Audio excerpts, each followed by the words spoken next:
Hello everyone. देखो, आज जिस चैप्टर की तरफ हम लोग जा रहे हैं, ठीक है, इसमें कुछ लिखने की ज़रूरत ऐसा है नहीं। अभी शुरुआत में मैं आपको बता देता हूँ। इसमें आप चीज़ों को समझते चलो, ठीक है। और ये जो पीडीएफ है ये आपको इंस्टीट्यूशन की तरफ से मिल जाएगा, ठीक है। पिछले अगर वर्षों में इस अध्याय से अगर हम प्रश्नों की बात करें तो पिछले 3 सालों में इस अध्याय से जो प्रश्न की संख्या बहुत ज़्यादा बढ़ी है। पहले इस अध्याय से प्रश्न की संख्या ज़्यादा नहीं होती थी, मतलब 3 साल पहले का अगर देखो तो शायद ही कभी कोई क्वेश्चन आते थे। ओके, 3 साल में देखो तो करीब 10 क्वेश्चन है और उसके पहले के 10 सालों में देखो तो करीब 3 प्रश्न है। मतलब ये इस अध्याय का महत्व है। पिछले 3 सालों में इससे नंबर ऑफ क्वेश्चन यानी प्रश्न बहुत ज़्यादा रहे हैं और कुछ भी पूछ देते हैं। मतलब आपको स्टैटिक भी जानना है, साथ साथ उसका समसामयिकी भी डालना है। ये मैंने बोला कुछ भी पूछ सकते हैं और पूछा ही इन्होंने, ठीक है। तो आइए आगे बढ़ते हैं रक्षा प्रौद्योगिकी पर। लेकिन रक्षा प्रौद्योगिकी पर जाने के पहले आपको कुछ चीज़ें जाननी होंगी। जब किसी मिसाइल को वगैरह प्रक्षेपास्त्र को जब हम पढ़ते हैं तो उससे कुछ पैरामीटर होते हैं, कुछ मानक होते हैं। उन पैरामीटर के बेस पर ही, है ना, उन पैरामीटर के बेस पर ही हम मिसाइल्स को बनाते हैं, उसके लेते हैं दूसरे राष्ट्रों से और फिर उसे ज़रूरत पड़ने पर उसे प्रयोग में लाते हैं, ठीक है। तो आइए स्टेप बाय स्टेप एक चीज़ को लेकर चलते हैं। पर याद रखिएगा ये पूरा का पूरा जो डिस्कशन है वो पीडीएफ के थ्रू ही होने वाला है। ये तथ्यों पर आधारित है, बैठ के लिखेंगे तो समय ज़्यादा जाता है। इस तरह की चीज़ों को मैं जनरली क्लास में भी पीडीएफ से ही कराता हूँ। और जो स्टैटिक चीज़ होती है, पिछला लेक्चर आपने जब पार्टिकल फिजिक्स सुना होगा तो सारा का सारा बोर्ड पर ही था, ठीक है। तो चलिए आगे बढ़ते हैं और पहले तो मिसाइलों के बेसिक कॉन्सेप्ट्स क्या हैं उससे बात करेंगे, ठीक है। उसके बाद बात करेंगे डीआरडीओ के बारे में, फिर बात करेंगे आईजीएमडीपी के बारे में, समन्वित निर्देशित प्रक्षेपास्त्र विकास कार्यक्रम, जो आज भी भारत का चल ही रहा है, और बैलिस्टिक बनाम क्रूज प्रक्षेपास्त्र, इस पर भी बात करेंगे, ठीक है।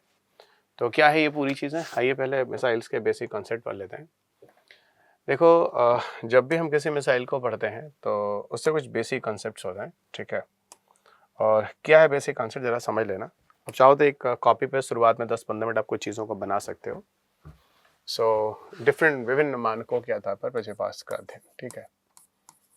सो विभिन्न मानकों के आधार पर या विभिन्न मानक, है ना, तो डिफरेंट पैरामीटर्स।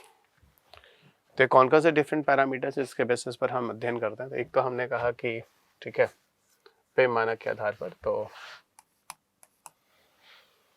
फाइन, क्या विभिन्न मानक। एक मैंने कहा चलो on the basis of nature, यानी प्रवृत्ति के आधार पर। अगर हम प्रवृत्ति की बात करें यानी नेचर के आधार पर बात करें तो मिसाइल 2 तरह के हैं। तो अगर हम नेचर वाइज बात करें तो मिसाइल 2 तरह के हैं।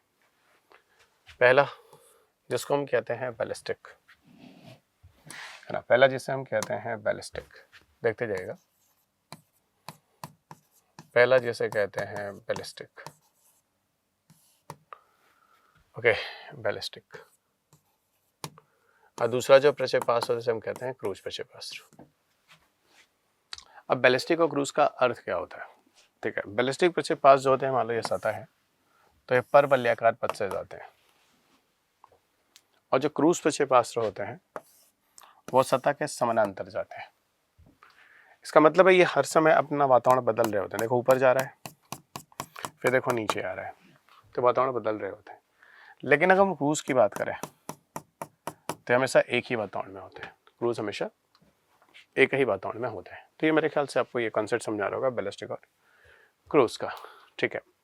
अब अगर मान लो बैलिस्टिक और क्रूज में हम कुछ चीज़ें और पढ़ेंगे जो कि थोड़ा महत्वपूर्ण है। बैलिस्टिक में यहाँ से यहाँ तक एक रॉकेट के द्वारा एक ऊर्जा के साथ भेजा जाता है प्रक्षेपास्त्र को। तो जैसे यहाँ से यहाँ तक आपने भेजा अपना पूरा एक रॉकेट, एक मोटर की मदद से, एक रॉकेट या मोटर की मदद से पहले तो पहुँचाया जाता है पूरी ऊर्जा के साथ, उसके छोड़ दिया जाता है। जब छोड़ दिया जाता है तो अपने आप वो गिर पड़ता है। ये इस तरीके से लेकर, यानी प्रारंभिक अवस्था में इसको एक मोटर की ज़रूरत होती है, उसकी वजह से उसको ऊर्जा मिलती है और एक हाइट तक स्पीड से जाता है, उसका छोड़ दिया जाता है। तो जो पथ बनता है वो बन जाता है परवलयाकार। तो बैलिस्टिक मिसाइल्स को प्रारंभ अवस्था में एक जेट इंजन वगैरह या रॉकेट इंजन की मदद से या जेट वगैरह की मदद से यहाँ तक किया जाता है, भेजा जाता है। और बैलिस्टिक जो होता है वो परवलयाकार पथ होता है। है ना, ये जो पथ है वो परवलयाकार पथ होता है। सो ये क्या है, ये परवलयाकार पथ से जाता है, ठीक है। और ये जो है वो समानांतर होता है, इसमें ऐसा, यहाँ पर जो मोटर होते हैं, जो जेट इंजन वगैरह होते हैं, वो शुरुआत से लेकर लास्ट तक ऑन रहते हैं, पर यहाँ पर एक समय तक स्पीड मिल लेने के बाद फिर छोड़ दिया जाता है, ठीक है। ये परवलयाकार हो गया, ये समानांतर हो गया, ठीक है। अब वैसे भी हमें डिफरेंट तरह के वाल लड़ने होते हैं। मान लो हमें इंडिया से चाइना में भेजना है, तो भाई बीच में हिमालय है, तो डेफिनेटली हमें ये वाला चाहिए। अब एक फाइटर प्लेन दूसरे फाइटर प्लेन से लड़ाई लड़ रहा है, ये वाला चाहिए, ये वाला चाहिए। तो मतलब नेचर ऑफ वार, ऐसा नहीं है कि हर जगह पे सीधा एटम बम ही दाग देंगे। तो जैसी जो जरूरत है उसके अनुरूप हम लोग क्या करेंगे, प्रक्षेपास्त्रों का निर्माण करेंगे, उसे हम प्रयोग में लाएंगे, कहने का मतलब है। अगर हमारे देश के सबसे ज़्यादा दूर के बैलिस्टिक मिसाइल की बात करें, तो जिस देश के पास है उसका नाम है अग्निबाज। जो हमारे देश के पास है उसका नाम है अग्निबाज। सबसे ज़्यादा दूर का बैलिस्टिक मिसाइल, करीब 5000 किलोमीटर तक जाने वाला प्रक्षेपास्त्र है, ठीक है। और वहीं अगर हम क्रूज की बात करें तो सबसे ज़्यादा दूर के जो क्रूज हैं, मुख्य तो एक तो निर्भय आपको मिलेगा जो महत्वपूर्ण है, और दूसरा आपको ब्रह्मोस मिलेगा। एक आपको निर्भय मिलेगा और दूसरा जो आपको ब्रह्मोस मिलेगा। तो निर्भय और जो ब्रह्मोस है वो आपको क्रूज प्रक्षेपास्त्र मिलेंगे, ठीक है। तो निर्भय और ब्रह्मोस आपको क्रूज प्रक्षेपास्त्र मिलेंगे। इसकी दूरी करीब करीब निर्भय की कहते हैं कि 1000 किलोमीटर तक जा सकता है, ब्रह्मोस लगभग 290 किलोमीटर तक। ब्रह्मोस का ब्रह्मोस 1 है, ब्रह्मोस 2 बना रहे हैं, वो भी कमिंग भविष्य में बनेगा, जिसकी दूरी करीब करीब वो भी 1000 किलोमीटर होगी। तो एक पहला पैरामीटर हुआ, एक पहला मानक हुआ। मेरे ख्याल से आप ये समझ रहे हैं कि बैलिस्टिक प्रक्षेपास्त्र, क्रूज प्रक्षेपास्त्र क्या होते हैं, इसमें कोई दिक्कत नहीं। अब आगे चलकर अभी जब अध्याय शुरू करूंगा, पीडीएफ ओपन करूंगा, तो सारे बैलिस्टिक की लिस्ट एक साथ दिखा दूंगा, क्रूज जो महत्वपूर्ण है एक साथ बता दूंगा, आपके परीक्षा के लिए वो एक साथ कवर हो जाएंगे, ठीक है। इधर आओ, ये हो गया प्रवृत्ति के आधार पर। दूसरा हो गया अगर हम दूरी के आधार पर बढ़े, तो मतलब डिस्टेंस वाइज अगर हम मिसाइल की बात करें, तो दूरी के आधार पर अगर हम मिसाइल का अध्ययन करें तो बहुत तरह है। जैसे कम दूरी के प्रक्षेपास्त्र हैं, इनको आप शॉर्ट रेंज कहते हैं, शॉर्ट रेंज। मध्यम दूरी के हैं जिसको हम मीडियम रेंज कहते हैं, ओके। एक और होता है, हम कहते हैं इंटरमीडिएट रेंज। एक और होता है इंटरमीडिएट रेंज भी, ठीक है। Short range, medium range, intermediate range, ठीक है। और एक होता है इंटरकॉन्टिनेंटल, इंटरकॉन्टिनेंटल जिसे कहते हैं अंतर महाद्वीपीय, अंतर महाद्वीपीय। तो ये 4 होते हैं। इसके लिए कुछ बहुत अच्छा हिंदी कोई ऐसा है नहीं, तो इसको शॉर्ट रेंज, इसको मीडियम रेंज, इंटरमीडिएट रेंज और इंटरकॉन्टिनेंटल, अंतर महाद्वीपीय रेंज, ठीक है। अब short range, medium range, intermediate range और इंटरकॉन्टिनेंटल रेंज जो है, अंतर महाद्वीपीय जो होते हैं, ये किस आधार पर डिसाइड करते हैं। तो भाई मान लो अगर 0 से 500 किलोमीटर की दूरी है, अगर 0 से 500 किलोमीटर की दूरी है तो ठीक है, शॉर्ट रेंज हो गया। अगर 500 प्लस है और 2000 किलोमीटर तक है, 2000 किलोमीटर तक मीडियम रेंज है। अगर 2000 प्लस है से लेके 5000 तक है तो वो इंटरमीडिएट है। और 5000 प्लस, 5000 या फिर 5500 प्लस कर लो, तो इसको फिर हम अंतर महाद्वीपीय बोलते हैं। तो अगर भारत के पास अग्नि 5000 है तो हमारे पास अंतर महाद्वीपीय है, बिल्कुल है। अगर आप 5000 की बात करते हैं तो अंतर महाद्वीपीय है, ठीक है। तो ये चीज़ भी आपको यहाँ पर समझ आती है, ठीक है। ये हो गया दूरी के आधार पर। अगला पैरामीटर लॉन्चिंग के आधार पर, प्रक्षेपण के आधार पर, मतलब प्रक्षेपण के आधार पर। अगला पैरामीटर है प्रक्षेपण के आधार पर। प्रक्षेपण का मतलब हो गया भाई लॉन्चिंग के आधार पर। लॉन्चिंग के आधार पे क्या होगा, तो यहां देख लीजिएगा इसका जो पैरामीटर है, सतह से सतह में वार करने वाला प्रक्षेपास्त्र,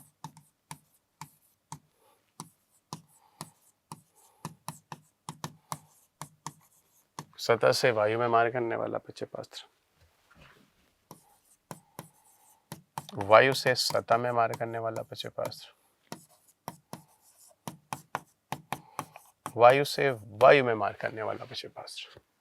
इंग्लिश में नहीं, सबको आप जैसे ऐसे बोलते हैं, सरफेस टू सरफेस बोलते हैं, इसको सरफेस टू एयर बोलते हैं, इसको एयर टू सरफेस बोलते हैं, इसको एयर टू एयर बोलते हैं।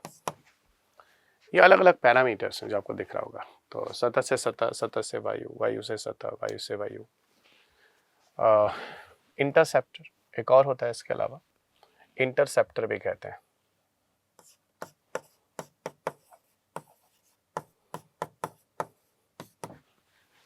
जिसको आप एंटी मिसाइल मिसाइल भी कह सकते हैं, इसको आप एंटी मिसाइल मिसाइल कहते हैं। कोई मिसाइल आपकी तरफ आ रहा है, उसके विरोध में कोई दूसरा मिसाइल यूज करें, उसको ऊपर ही मार गिरा दें, उसको इंटरसेप्ट। जैसे आपने आयरन डोम का नाम सुना होगा, जो इजराइल का है, तो पुराना हो गया, पहले तो काफ़ी न्यूज़ में रहा था। कोई कंट्री आपकी तरफ मिसाइल फेंकती है तो वो ऊपर ही ऊपर उसको ख़त्म कर देता है, और ऊपर ही ऊपर ख़त्म कर देता है तो आपका जो क्षेत्र है वो सुरक्षित रहता है, कोई दिक्कत ही नहीं है। ठीक है, यही बात हो रही है एंटी मिसाइल। इसके अलावा एक और है जो भारत के पास है, anti satellite weapons, anti satellite weapons, यानी ऐसा हथियार जो किसी दूरस्थ किसी अन्य कंट्री का उपग्रह तक फोड़ फाड़ सकता है, उपग्रह। इसीलिए भारत के पास एक है मिशन शक्ति, है ना। मिशन शक्ति करके भारत ने एक ट्रायल भी किया है, और मिशन शक्ति का जो ट्रायल हुआ है, ठीक है, शक्ति शक्ति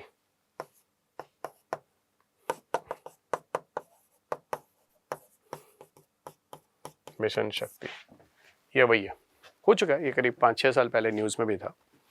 ये भारत ने एक ऐसा प्रक्षेपास्त्र बनाया है जो किसी, है ना, ऐसा प्रक्षेपास्त्र बनाया जो किसी उपग्रह वगैरह को भी डिस्ट्रॉय कर सकता है। तो अन्य कंट्री है, कोई आपका शत्रु राष्ट्र है, उस पर उपग्रह बर्बाद कर दीजिए।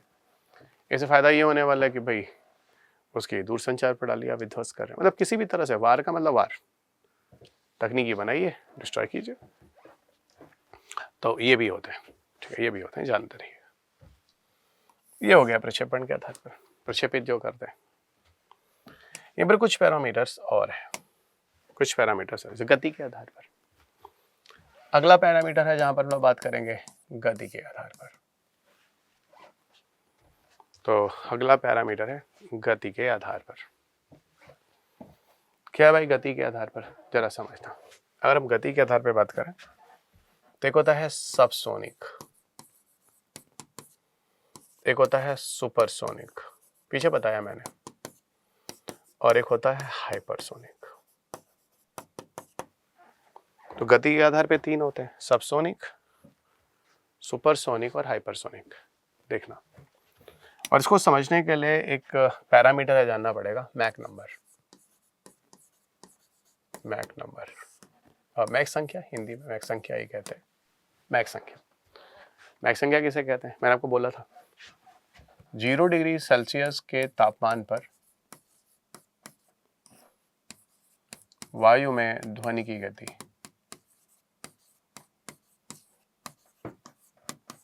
वायु में ध्वनि की गति, 0 डिग्री सेल्सियस तापमान में वायु में ध्वनि की गति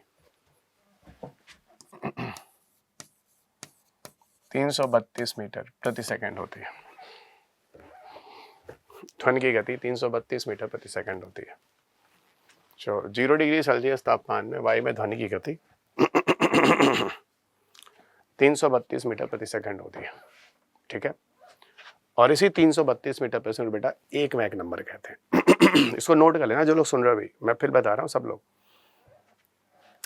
इसको एक मैक कहते हैं। अब इसी इसको हम क्या कहते हैं, एक मैक नंबर, है ना, एक मैक संख्या से इसी पैरामीटर को लेकर दुनिया के फाइटर प्लेन, मिसाइल जो भी हैं, ठीक है, सबको क्लासिफाई किया गया subsonic, supersonic, hypersonic. Super subsonic क्या होता है, जिनकी गति 1 मैक से कम है,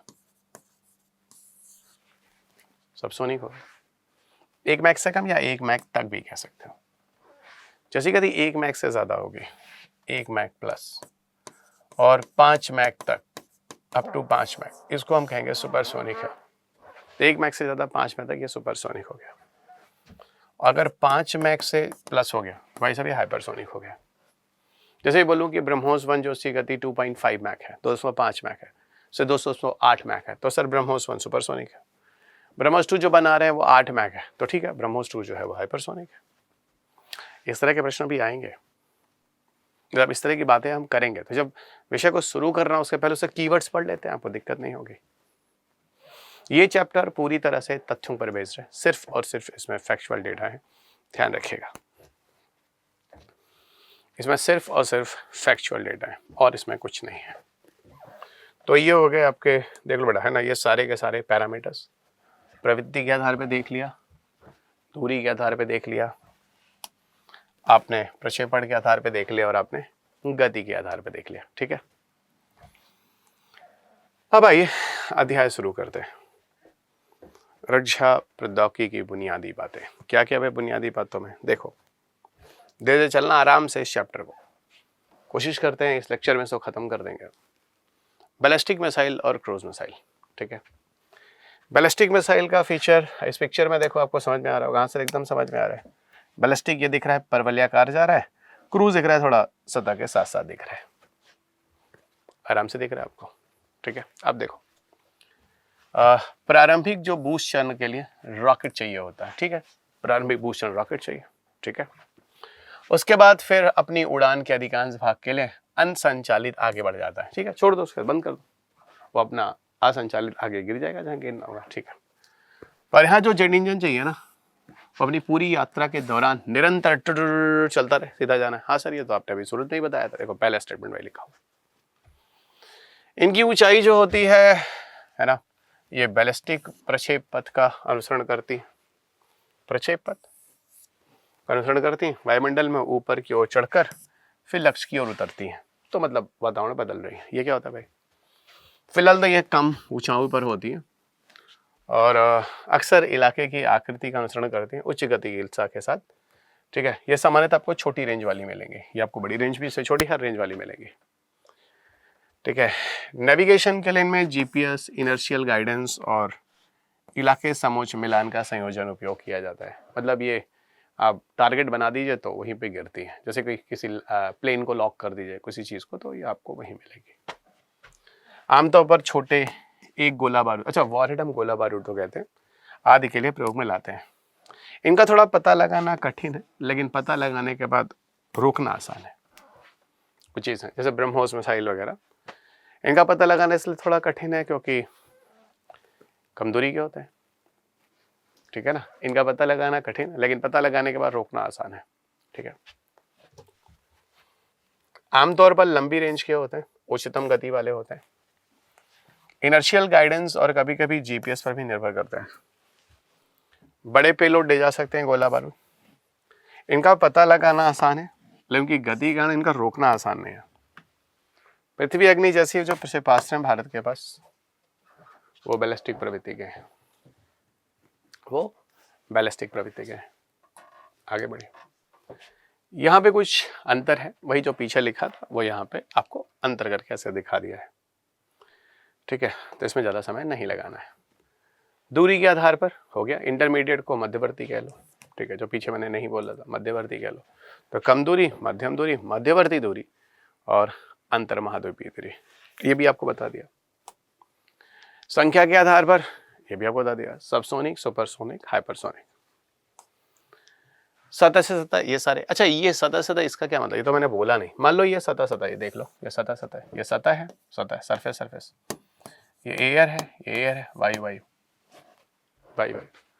होता क्या है, अगर मिसाइल ऐसे जाता है तो सरफेस टू सरफेस है, अगर मिसाइल ऐसे जाता है सरफेस टू एयर है, अगर मिसाइल ऐसे जाता है एयर टू एयर है, अगर मिसाइल ऐसे आता है एयर टू सरफेस है। अब भाई पता नहीं किस तरह का वार आपको करना है, किस स्तर पे जाके वार करना है, तो जिस तरह का युद्ध करना है उस हिसाब से उसके पीछे पास होंगे। अच्छा ये क्या होता है भाई, अवरोधक, इंटरसेप्टर, सीधी बात। इधर से किसी राष्ट्र ने मिसाइल फेंका, आपने फेंका, इसको खत्म कर दिया, अवरोधक, इंटरसेप्टर, एंटी मिसाइल मिसाइल। और एंटी सैटेलाइट वेपन्स आपको बता ही चुका हूं, जो बुरा को रोके। पता है आपको जंग के कुल 5 मैदान होते हैं, जंग के कुल 5 मैदान होते हैं। ध्यान रखिएगा, जंग के कुल 5 मैदान होते हैं। जैसे आर्मी, नेवी और एयरफोर्स। इसको तो आप जानते हैं, थल सेना, नौसेना, नभसेना, वायुसेना। इनको हम 3 डोमेन ऑफ वारफेयर कहते हैं, यानी युद्ध के 3 क्षेत्र। युद्ध के 2 और क्षेत्र हैं, कौन से? युद्ध का जो चौथा क्षेत्र है उसको कहते हैं अंतरिक्ष युद्ध। युद्ध का जो चौथा क्षेत्र है उसे हम कहते हैं अंतरिक्ष युद्ध। युद्ध का जो 5वां क्षेत्र है ना, देखिएगा, युद्ध का जो 5वां क्षेत्र है उसको कहते हैं बेटा साइबर युद्ध। तो ये वही बात है, अगर उपग्रह रोधी हथियार की बात कर रहे हैं तो आप स्पेस वारफेयर की बात कर रहे हैं, अंतरिक्ष युद्ध की बात कर रहे हैं। है भाई, भारत ने भी बताया ना, मिशन शक्ति जैसे उपग्रह का परीक्षण कर लिया है, और आज से 5-6 साल पुरानी न्यूज़ है वो, आज का नहीं है वो, कि अगर कोई अंतरिक्ष में भी किसी कंट्री की उपग्रह वगैरह उड़ाने हैं। पर यहाँ जो उपग्रह उड़ाने हैं वो पास वाली कक्षा है। आप तो अंतरिक्ष पढ़ चुके हैं मुझसे, मतलब कम दूरी की कक्षा में जो उपग्रह होंगे, ठीक है, तो उसके लिए निर्माण हुआ है। ठीक है, आगे बढ़िए। ये एक प्रश्न है जो यूपीएससी में पूछा हुआ है। फिलहाल ये प्रश्न जो है वो प्रतिरक्षा तकनीकी का नहीं है, एक लाइन में बोलो तो बिल्कुल प्रतिरक्षा तकनीकी का नहीं है, लेकिन प्रश्न आया है।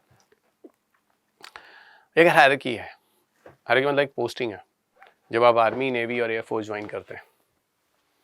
लेकिन उसके पहले आपको बता दो, भारतीय रक्षा प्रणाली का सर्वोच्च कमांडर जो होता है हमारे देश का राष्ट्रपति होता है।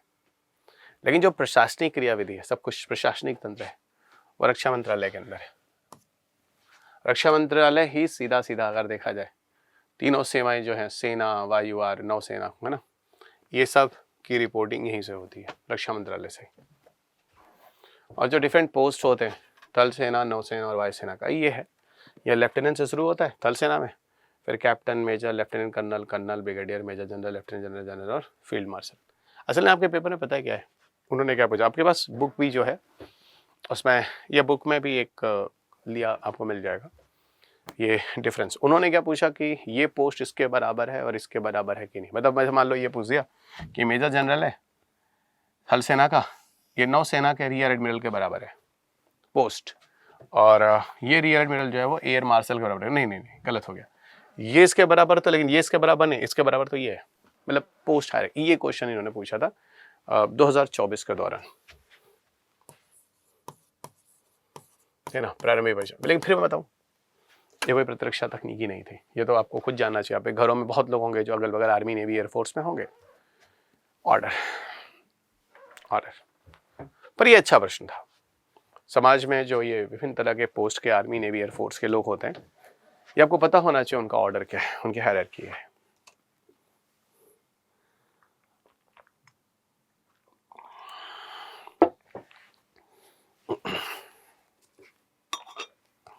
धीरे धीरे चलते चलिएगा, ठीक है। तो ये एक क्वेश्चन था जो आपको बता दिया मैंने, यूपीएससी में आया हुआ है।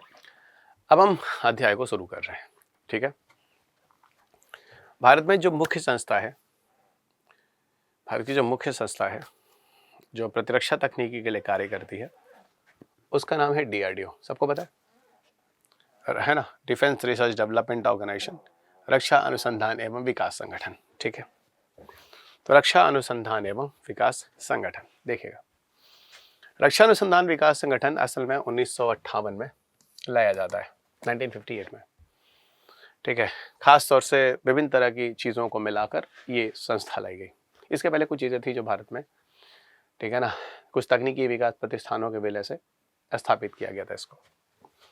1980 में रक्षा अनुसंधान के विकास के लिए एक सेपरेट विभाग बना जिसका नाम है department of defence research and development गठित किया गया, जो बाद में DRDO और इसके 52 प्रयोगशालाओं प्रतिष्ठानों का प्रशासक बना। यानी आज कह सकता हूं कि DRDO जो है ये इसी डिपार्टमेंट ऑफ डिफेंस रिसर्च और डेवलपमेंट के अंदर काम करता है। और सिर्फ DRDO ही नहीं, DRDO के साथ 52 प्रयोगशालाएं भी सब आज इसी डिपार्टमेंट के अंदर काम करती हैं। अब डिपार्टमेंट के अंदर DRDO है, DRDO का काम है भारत के प्रतिरक्षा तकनीकी का विकास करना, अब भारत में मिसाइल डेवलपमेंट का काम शुरू होगा। भारत का पहला मिसाइल बनने का कार्यक्रम 1960 में शुरू होता है और पहला मिसाइल जो भारत को बनाना था वो सतह से वायु में मार करने वाला मिसाइल बनाना था और इसके साथ ही पहला बड़ा प्रोजेक्ट शुरू होता है जिसे हम प्रोजेक्ट इंडिगो के नाम से जानते हैं। तो 1960 में भारत को एक मिसाइल बनाना था, है ना, प्रोजेक्ट इंडिगो कह लो, 1960 में बनाना था, ठीक है। और ये सतह से वायु वाला मिसाइल था। दो और प्रोजेक्ट बाद में लाए गए 1970 के दशक में, तो दो और प्रोजेक्ट लाए गए 1970 के दशक में। ये जो 1970 के दशक में जो प्रोजेक्ट लाए गए इनके नाम थे क्या, प्रोजेक्ट डेविल और प्रोजेक्ट वैलिएंट। प्रोजेक्ट डेविल और प्रोजेक्ट वैलिएंट, ये दो और प्रोजेक्ट लाए गए, ठीक है। ये सारे के सारे जो प्रोजेक्ट हैं सतह से वायु में मार करने वाले, ध्यान रखिएगा, सारे के सारे प्रोजेक्ट जो वो सतह से वायु में मार करने वाले प्रोजेक्ट हैं, ठीक है। पर इसमें से कोई भी प्रोजेक्ट जो है ना वो भाई साहब सफल नहीं हुआ। एक लाइन में सुन लो, कोई भी प्रोजेक्ट सफल नहीं हुआ। देश का पहला जो सफल, अच्छा थोड़े बहुत मात्रा में बोलूँ तो प्रोजेक्ट डेविल था, मतलब पार्शियली कह सकते हैं, अर्ध रूप से ये थोड़ा सफल मानते हैं। और आपको बताऊँ प्रोजेक्ट डेविल के पीछे कार्य जो है सुना है मैंने, वो कलाम साहब ने किया है, पर ये विकसित नहीं रहा। देश का जो विकसित हुआ है ना, वो असल में आपको बताऊं तो जो 1983 में लाया गया IGMDP कार्यक्रम, इसने एक क्रांति मचाई है देश में। और इसके आवर्धित प्रक्षेपास्त्र, मतलब इसको और इंप्रूव करने वाले जो प्रक्षेपास्त्र हैं, इस पे आज भी काम चल रहा है। IGMDP बंद हो गया, लाया गया 1983 में यही, लेकिन देश का पहला सफल रहा और इसी का जो हेड है वो कलाम साहब को बनाया गया था। और इसी के सफल होने के बाद कलाम साहब को फिर हम लोग मिसाइल मैन ऑफ इंडिया कहने लगे। इसी कार्यक्रम के अंतर्गत IGMDP प्रोग्राम के अंतर्गत कुल 5 प्रकार के प्रक्षेपास्त्र बनाने थे और उनमें से जो पहला प्रक्षेपास्त्र बना उसका नाम था मिसाइल पृथ्वी। बताऊंगा IGMDP के बारे में, ठीक है। अब आपको मिल गया IGMDP जो आप स्क्रीन पे देख सकते हैं, जिसकी मैं अभी तारीफ कर रहा था और सच में तारीफ ही है। अगर आप प्रश्न देखें तो बहुत सारे प्रश्न हैं जो UPSC में, स्टेट पीसीएस में आए भाई साहब, खूब आए, भर भर के आए। अरे क्यों नहीं आएगा, महत्वपूर्ण है, आने वाला प्रश्न है, आना ही है इसको, इसमें कोई डाउट ही नहीं है, ठीक है। Integrated guided missile development programme IGMDP का पूरा नाम है, हिंदी में आप एकीकृत या समन्वित भी लिखा जाता है, समन्वित निर्देशित प्रक्षेपास्त्र विकास कार्यक्रम, ठीक है। 1983 में कार्यक्रम लाया जाता है और इसका मुख्य कार्य होता है कि भारत में बैलिस्टिक मिसाइलों का निर्माण करना है। बैलिस्टिक मिसाइल अब आपको पता है जो परवलयाकार पथ से जाते हैं, और भारत को आत्मनिर्भर बनाना है, भारत को आत्मनिर्भर बनाना है। इस प्रोजेक्ट को कहा गया कि 2007 तक हम पूरा कर लेंगे, 2007 तक इसको पूरा कर लेंगे। और ये पूरी तरह से भारत का जो रक्षा मंत्रालय है उसका एक कार्यक्रम था IGMDP। इसके अंतर्गत भारत को कुल 5 प्रकार के प्रक्षेपास्त्र बनाने थे, जिनका नाम है पटना, PATNA, मतलब पृथ्वी, अग्नि, त्रिशूल, नाग और आकाश। भारत को 5 प्रकार के प्रक्षेपास्त्र बनाने थे और ये पांचों प्रकार के जो प्रक्षेपास्त्र थे वो क्या थे, बैलिस्टिक प्रक्षेपास्त्र थे, ओके। और ये पृथ्वी, अग्नि, त्रिशूल, नाग, आकाश क्या है आप देख सकते हैं। अग्नि जो है वो सतह से सतह में मार करने वाला था, पृथ्वी जो है वो सतह से सतह में मार करने वाला है, आकाश जो है वो सतह से वायु में मार करने वाला है, त्रिशूल जो है वो सतह से वायु में मार करने वाला है। नाग को थोड़ा अलग समझना, ये एंटी टैंक है, यानी टैंक भेदी प्रक्षेपास्त्र। कोई टैंक आपकी तरफ आ रहा है उसको मार गिराने के लिए इसका उपयोग करेंगे, ठीक है, ध्यान रखिएगा। ये सतह से सतह, ये सतह से वायु, और ये हो गया एंटी टैंक यानी टैंक भेदी प्रक्षेपास्त्र। इसको क्या बोलते हैं, इसका बोलते हैं टैंक भेदी प्रक्षेपास्त्र, ठीक है। आगे और आगे आइए, ठीक है, टैंक भेदी प्रक्षेपास्त्र। अच्छा, ये प्रोजेक्ट 2007 तक पूरा होना था, लेकिन ये प्रोजेक्ट बंद कब होता है, ये प्रोजेक्ट बंद होता है 7 मई 2008 को। ये प्रोजेक्ट बंद होता है 7 मई 2008 को। और ये बोला जाता है कि हम जो फॉरेन कंट्रीज है ना, विदेशी राष्ट्र है ना, उसकी मदद भी लेते रहेंगे इम्प्रूवमेंट करने के लिए। क्यों नहीं, ज़रूरी है भाई, कुछ नई तकनीकी है, कहीं से मिल रही है, मिल सकती है, हमें ज़रूरत है, तो बिल्कुल हमें अपने उपग्रह वगैरह प्रक्षेपास्त्र वगैरह मिसाइल्स वगैरह अपग्रेड तो करनी है। समय के साथ दुनिया कहाँ जा रही है, हम पुराने प्रक्षेपास्त्र लेके चलेंगे? बिल्कुल नहीं। तो वही बात है। तो आपको आगे मिलेगा, बहुत सारे इंप्रूवमेंट भी हो रहे हैं। तो चलिए एक एक को लेके पकड़ते हैं और उस पर चर्चा करते हैं। सबसे पहले हम बात करेंगे पृथ्वी के बारे में। और बता दूं, पृथ्वी ही जो IGMDP प्रोग्राम है उसमें सफल पहला मिसाइल है, या देश का अपना पहला मिसाइल जो भारत ने बनाया वो पृथ्वी, ऐसे कहते हैं। अब पृथ्वी मिसाइल जो है वो एक प्रोजेक्ट पे काम चल रहा था, आपने देखा था प्रोजेक्ट डेविल, जो सतह से वायु में मार करने वाला मिसाइल था। इसी को थोड़ा सा चेंज करके हमने पृथ्वी का विकास किया और पृथ्वी में थोड़ा सा रिवर्स इंजीनियरिंग की है। मतलब जो तकनीकी हमने प्रोजेक्ट डेविल में थोड़ी बहुत बनाई थी, उसी को थोड़ा मॉडिफाई करके पृथ्वी से पृथ्वी विकास कर लिया। ठीक है। और पृथ्वी जो है वो तीनों सेना के लिए बनाया गया भाई साहब। थल सेना भी है, वायु सेना भी है और नौसेना भी है। भारतीय सेना मतलब कहीं भारतीय सेना हो तो समझ जाना इस पूरी PDF में, तब समझ जाएगा ये थल सेना की बात हो रही है। ठीक है। और इस तरह से 1994 में देश के पास पहला मिसाइल है ना भारतीय सेना में शामिल कर लिया जाता है, और वो IGMDP प्रोग्राम के तहत बनने वाला मिसाइल है जिसका नाम है पृथ्वी। और आगे चलते धीरे धीरे अलग अलग तरह के पृथ्वी का विकास होता है। पृथ्वी 1, पृथ्वी 2 और पृथ्वी 3। ये पृथ्वी 1, पृथ्वी 2, पृथ्वी 3 आपको स्क्रीन पे मिल जाएंगे। ये सारे के सारे सतह से सतह में मार करने वाले, ये आप समझ सकते हैं। ठीक है। इनकी जो रेंज है, दूरी है सबकी, है ना, इसकी 150 किलोमीटर है, इसकी 250 किलोमीटर है, इसकी 350 किलोमीटर है।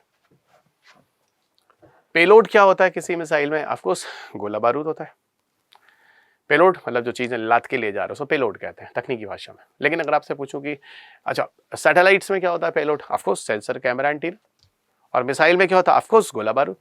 तो ऑटोमेटिक समझ जाना डिफेंस है, तो यहाँ पेलोड मतलब गोला बारूद की बात हो रही है। कहीं अगर पेलोड भी लिखा हो, गोला बारूद ना लिखा हो, तब भी पेलोड में गोला बारूद ही होता है। तो यहाँ गोला बारूद की क्षमता कितनी? 1000 किलोग्राम। यहाँ कितनी है? 500। यहाँ कितनी है? 1000 किलोग्राम। ये एक चरण वाला है जिसमें द्रव प्रवृत्ति का प्रणोदक होता है। प्रणोदक मतलब ईंधन और अक्सीकारक, जो हमने पीछे प्रक्षेपण में पढ़ा था, उसी तरह के प्रणोदकों का उपयोग यहाँ भी किया जाता है। यहाँ पर 2 चरण का होता है, द्रव द्रव प्रवृत्ति का। यहाँ भी 2 चरण का, ठोस और द्रव प्रवृत्ति का। ठीक है, ठोस और द्रव प्रवृत्ति का। क्लियर? अच्छा, ये थल सेना के लिए बना है, पृथ्वी 2 वायुसेना के लिए बना है, और पृथ्वी 3 जो है वो नौसेना के लिए बना है। तो तीनों के लिए पृथ्वी है। ठीक है, तीनों के लिए पृथ्वी है। अब समय के साथ साथ हमें पृथ्वी को इंप्रूव करना है। पृथ्वी 1, पृथ्वी 2 और पृथ्वी 3। पृथ्वी 1 का इंप्रूव क्या है? प्रहार। पृथ्वी 2 का इंप्रूव क्या है? वायुसेना का प्रद्युम्न। पृथ्वी 3 का इंप्रूव क्या है? धनुष, जो यहां मिलेगा आपको। ये देखो, प्रहार, प्रद्युम्न और धनुष। तो ये भविष्य की चीजें हैं। जो सेना के लिए पृथ्वी का भविष्यवादी संस्करण जो है वो प्रहार है, थल सेना के लिए, जिसका विकास कार्य डेफिनेटली DRDO द्वारा ही किया जा रहा है। ठीक है। शॉर्ट रेंज की कम दूरी के बैलिस्टिक मिसाइल को, ठीक है, ये आगे भविष्य में हटा देगा, कोई जरूरत नहीं है।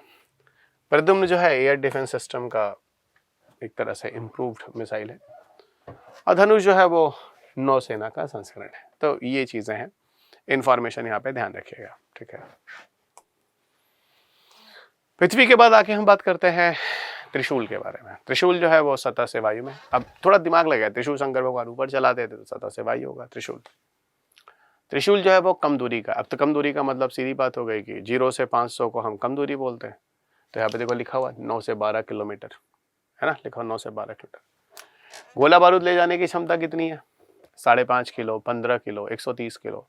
देखो असल में ये क्यों अलग अलग लिखा कि अलग अलग परीक्षण हुए, अलग अलग गोला बारूद की क्षमता थी, तो मैंने सारे लिख दिए।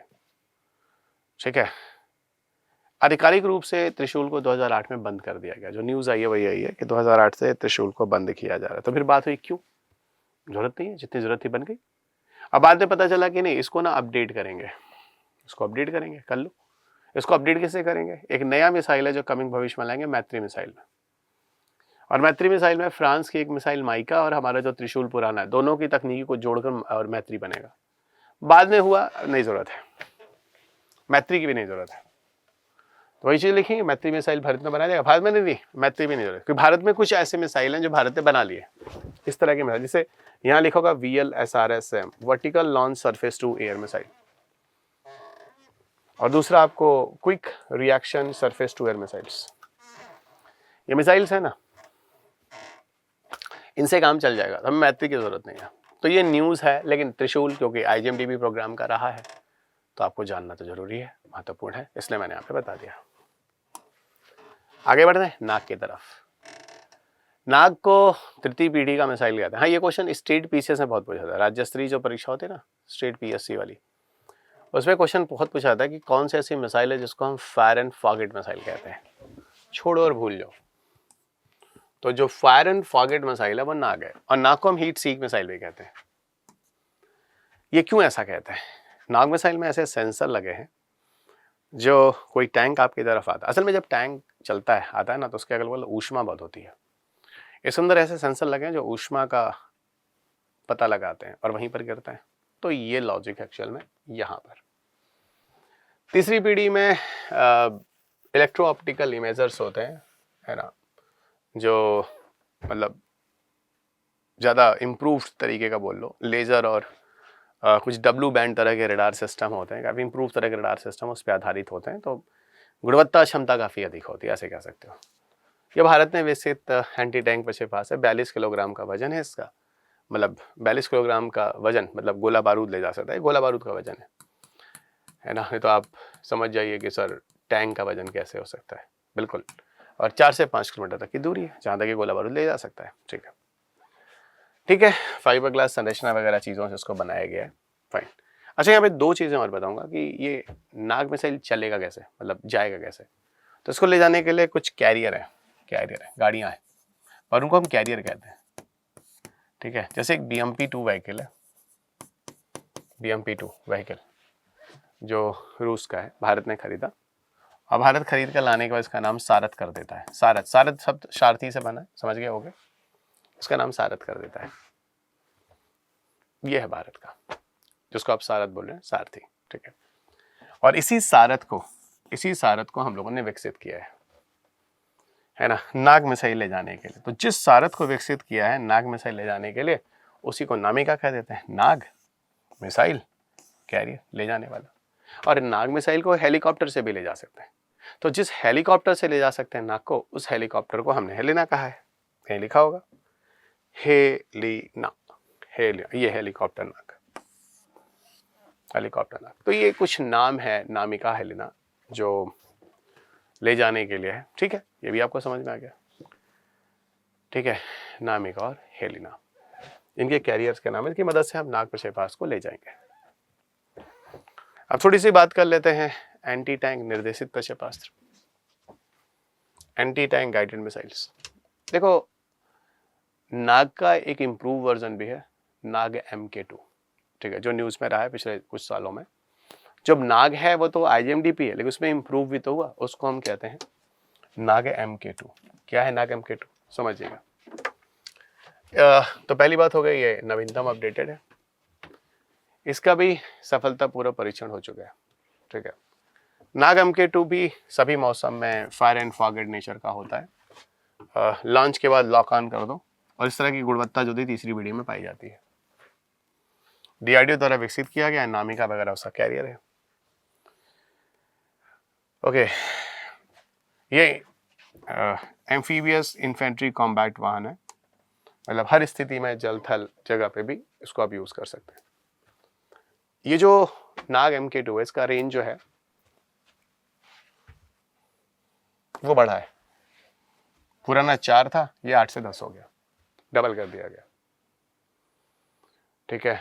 वॉरेड जो है वो एंटी टैंक वॉरेड, ऐसे tandem high explosive anti tank कहते हैं, ऊपर से नाम दे के निकल लेगा, अभी तकनीकी पे नहीं जाता, आप जाके एक बार, मैं तो कहता हूँ कि इस चैप्टर को सुनने के पहले एक बार करीबन 9-10 प्रश्न होंगे प्रतिरक्षा में, आप एक बार किताब देख लीजिएगा, मेरा सजेशन है आपको, आपकी आँख खुल जाएगी। सॉरी एवरीवन, कि आपकी ना ये प्लीज आँख खुल जाएगी। अलग क्षमता है जो एक्सप्लोसिव रिएक्टिव आर्मर है, ठीक है। जो आधुनिक टैंकों पर एक्सप्लोसिव रिएक्टिव आर्मर होते हैं उनको ये हरा सकता है, ठीक है। एक्सप्लोसिव रिएक्टिव आर्मर क्या होते हैं? टैंकों और अन्य वाहनों पर उपयोग की जाने वाले एक प्रकार की आर्मर यानी गोला बारूद जो एंटी टैंक हथियारों से बचा सकती है, ठीक है।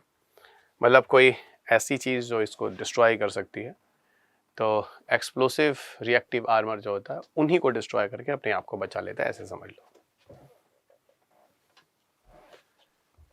प्रमुख विशेषताएं, ठीक है, तीसरी पीढ़ी का फायर एंड फॉरगेट है, लॉक के बाद बहुमुखी उपयोग है, उच्च गतिशीलता है। सबसे बड़ी बात भारत का स्वदेशी है, हमने खुद बनाया है और कहीं ना कहीं आत्मनिर्भर भारत का समर्थन करता है, आत्मनिर्भर भारत का समर्थन करता है। अगला जिसको कहते हैं man portable anti tank guided missiles. अगला है man portable anti tank guided missiles.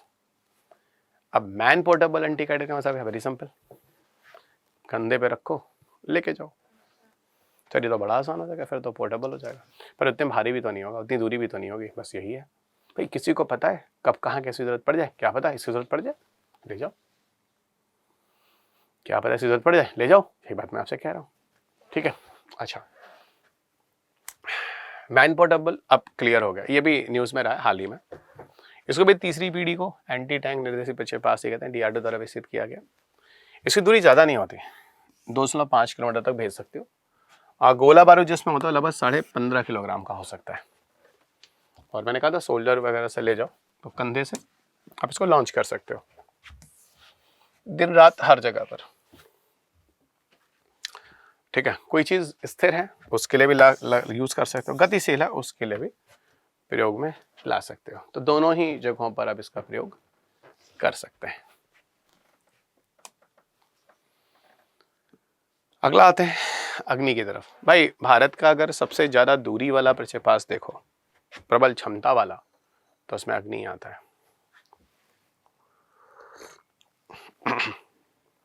Bharat का अगर प्रबल क्षमता वाला सबसे ज़्यादा दूरी वाला प्रक्षेपास्त्र देखो तो उसमें अग्नि ही आता है,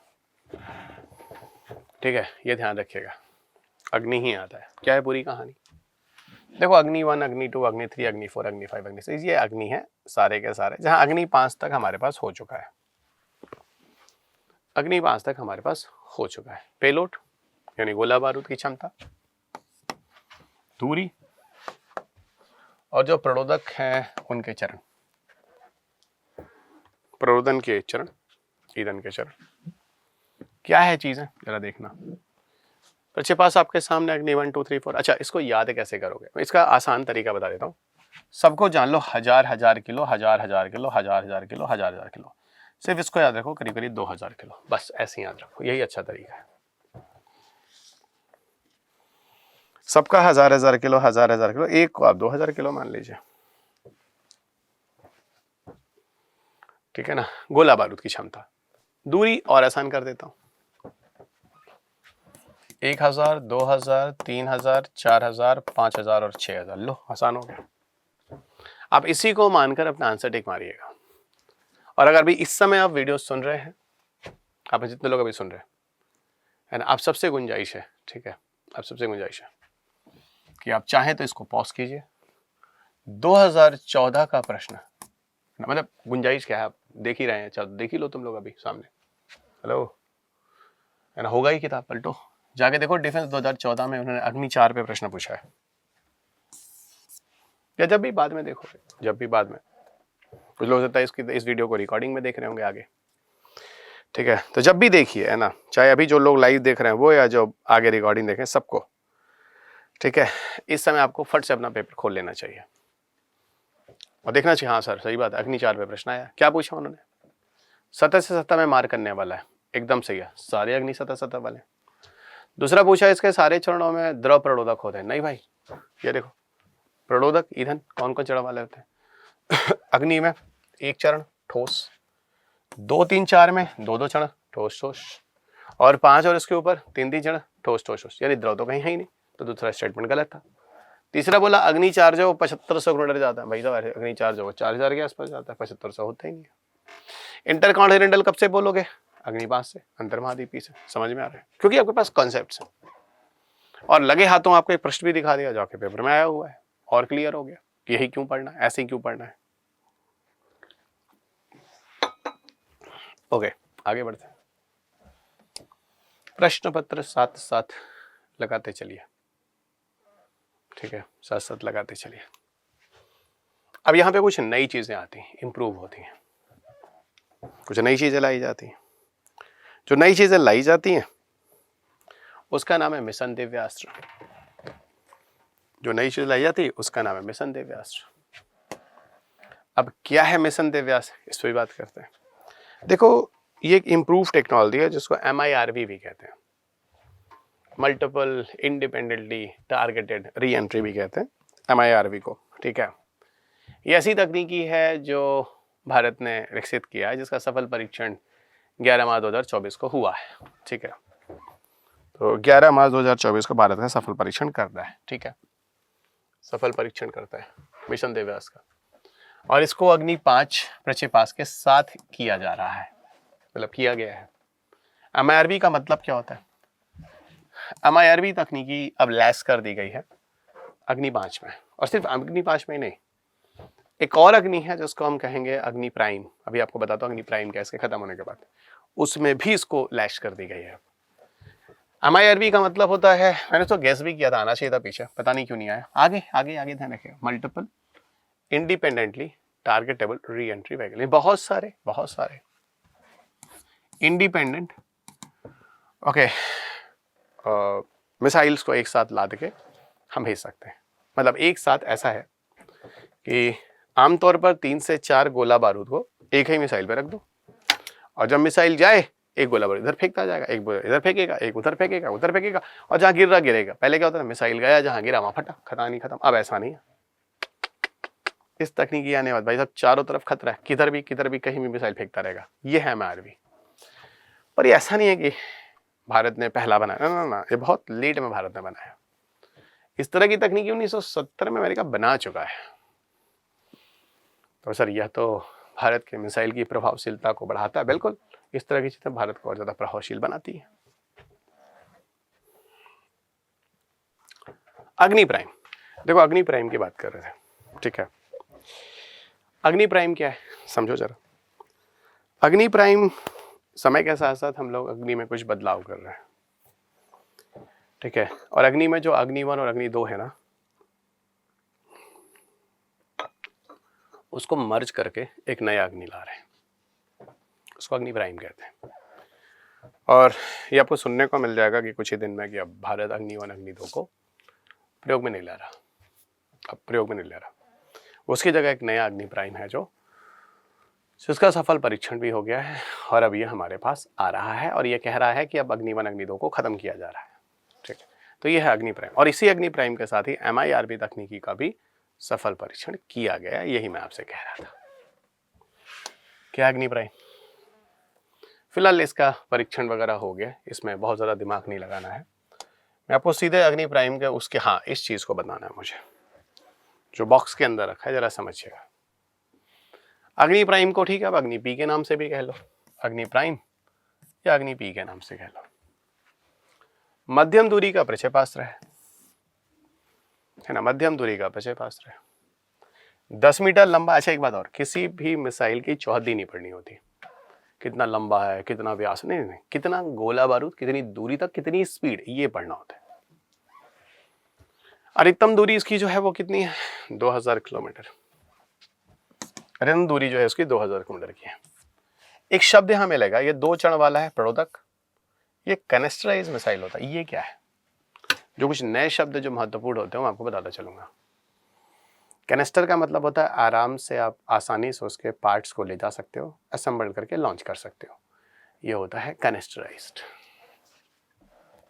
ये होता है कैनिस्टराइज्ड।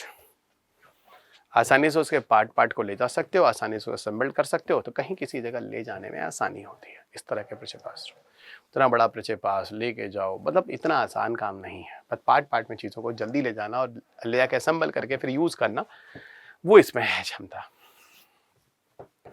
इसका अगर भार देखो आप तो अग्नि 3 के मिसाइल का कब से सिर्फ 50% है ना, उससे भी कम है। इसको मोबाइल लॉन्चर से भी भेज सकते हैं। कोई गाड़ी चल रही है, चलते चलते लॉन्च कर दी। और सही में हमको जो नए जनरेशन की लड़ाइयाँ हैं वो तो अलग टाइप से लड़नी है, तो वहाँ कुछ इस तरह की चीज़ें तो होनी ही चाहिए। अगला है आकाश के बारे में बात करेंगे। आकाश को आपने जब इंडिया पाकिस्तान वाला कन्फ्लिक्ट हुआ था उसमें सुना होगा कि भारत ने आकाश मिसाइल को एज ए इंटरसेप्टर की तरह यूज़ किया था और पाकिस्तान के ड्रोन्स वगैरह थे उनको विध्वस्त किया था। और ये बहुत ही महंगा नहीं है, मतलब सस्ता ही है ये मिसाइल। इसमें कोई रडार प्रणालियाँ लगी हैं जिससे आने वाले मिसाइल्स की गतिविधियों को पता लगा लेते हैं और जाकर उनको डिस्ट्रॉय कर देते हैं। तो आकाश जो प्रक्षेपास्त्र है वो मध्यम रेंज का है, सतह से हवा में मार करने वाला है। इंटरसेप्ट भी होता है, मतलब किसी आने वाले मिसाइल को रोक सकता है, लेकिन वहाँ दूरी लगभग सिर्फ 30 किलोमीटर तक की है। लगभग 720 किलोग्राम पे गोला बारूद को ये भेज सकता है। फिर मैंने बोला किसी भी मिसाइल की चौहद्दी नहीं बढ़नी है। स्पीड जो है वो 2.5 मैक है, और 2.5 मैक को हम लोग क्या बोलेंगे, सुपरसोनिक गति बोलेंगे। याद रखना ये चैप्टर तथ्य पे आधारित है, फैक्ट आधारित है। इसमें रैमजेट इंजन का उपयोग है, और मैं आपको बता दूं रैमजेट इंजन भारत को कहाँ से मिला, रूस से मिला है। रैमजेट इंजन का उपयोग भारत ने सिर्फ आकाश में ही नहीं किया है, रैमजेट इंजन का उपयोग भारत ने ब्रह्मोस 1 में भी किया है। ध्यान रखिएगा, भारत ने रैमजेट इंजन का उपयोग ब्रह्मोस 1 में भी किया है। और आगे बढ़ो। भाई थोड़ा डिस्टर्ब हो रहा है, हमको पता है तुम लोगों, पर थोड़ा है, ठीक है, तो लेना ज़रूरी हो जाता है क्लास में थोड़ी थोड़ी। तो राजेंद्र रडार का उपयोग इसमें किया गया है। इसमें राजेंद्र रडार का यूज़ किया गया है, और राजेंद्र रडार जो है वो काफ़ी अच्छी क्षमता का रडार है, ठीक है, जो इंटरसेप्टर के लिए तो बहुत ज़्यादा ज़रूरी है। तभी पता चलेगा कोई ऑब्जेक्ट आपकी तरफ किस डायरेक्शन में है, क्या है। इसकी ज़रूरत नहीं है, ठीक है, एक कुछ टाइप भी अलग से है, इसकी ज़रूरत भी नहीं है। अब बात करेंगे, अच्छा हमने भारत के 5 IGMDP प्रोग्राम वाले पढ़ लिए, पृथ्वी, अग्नि, त्रिशूल, नाग और आकाश, सारा ही समाप्त, ठीक है। अब आते हैं भारत की बैलिस्टिक मिसाइल डिफेंस प्रणाली। भारत की बैलिस्टिक मिसाइल डिफेंस प्रणाली मतलब अगर कोई मिसाइल बैलिस्टिक आपकी तरफ आ रहा है तो उसको आप भेजकर ऊपर ही खत्म कीजिए, मतलब कहीं ना कहीं ये इंटरसेप्टर ही है। और भारत दुनिया में चौथे नंबर पर है जो भारत ने anti ballistic missile system develop किया है, ठीक है। आइए अब यहाँ पर देखो, भारतीय बैलिस्टिक मिसाइल डिफेंस कार्यक्रम ने पृथ्वी एयर डिफेंस सिस्टम, पृथ्वी एयर डिफेंस और एडवांस एयर डिफेंस सिस्टम जैसे इंटरसेप्टर डाला गया। इसको मैं पहले एक कंसेप्ट समझा देता हूँ। देखो ऐसा है कि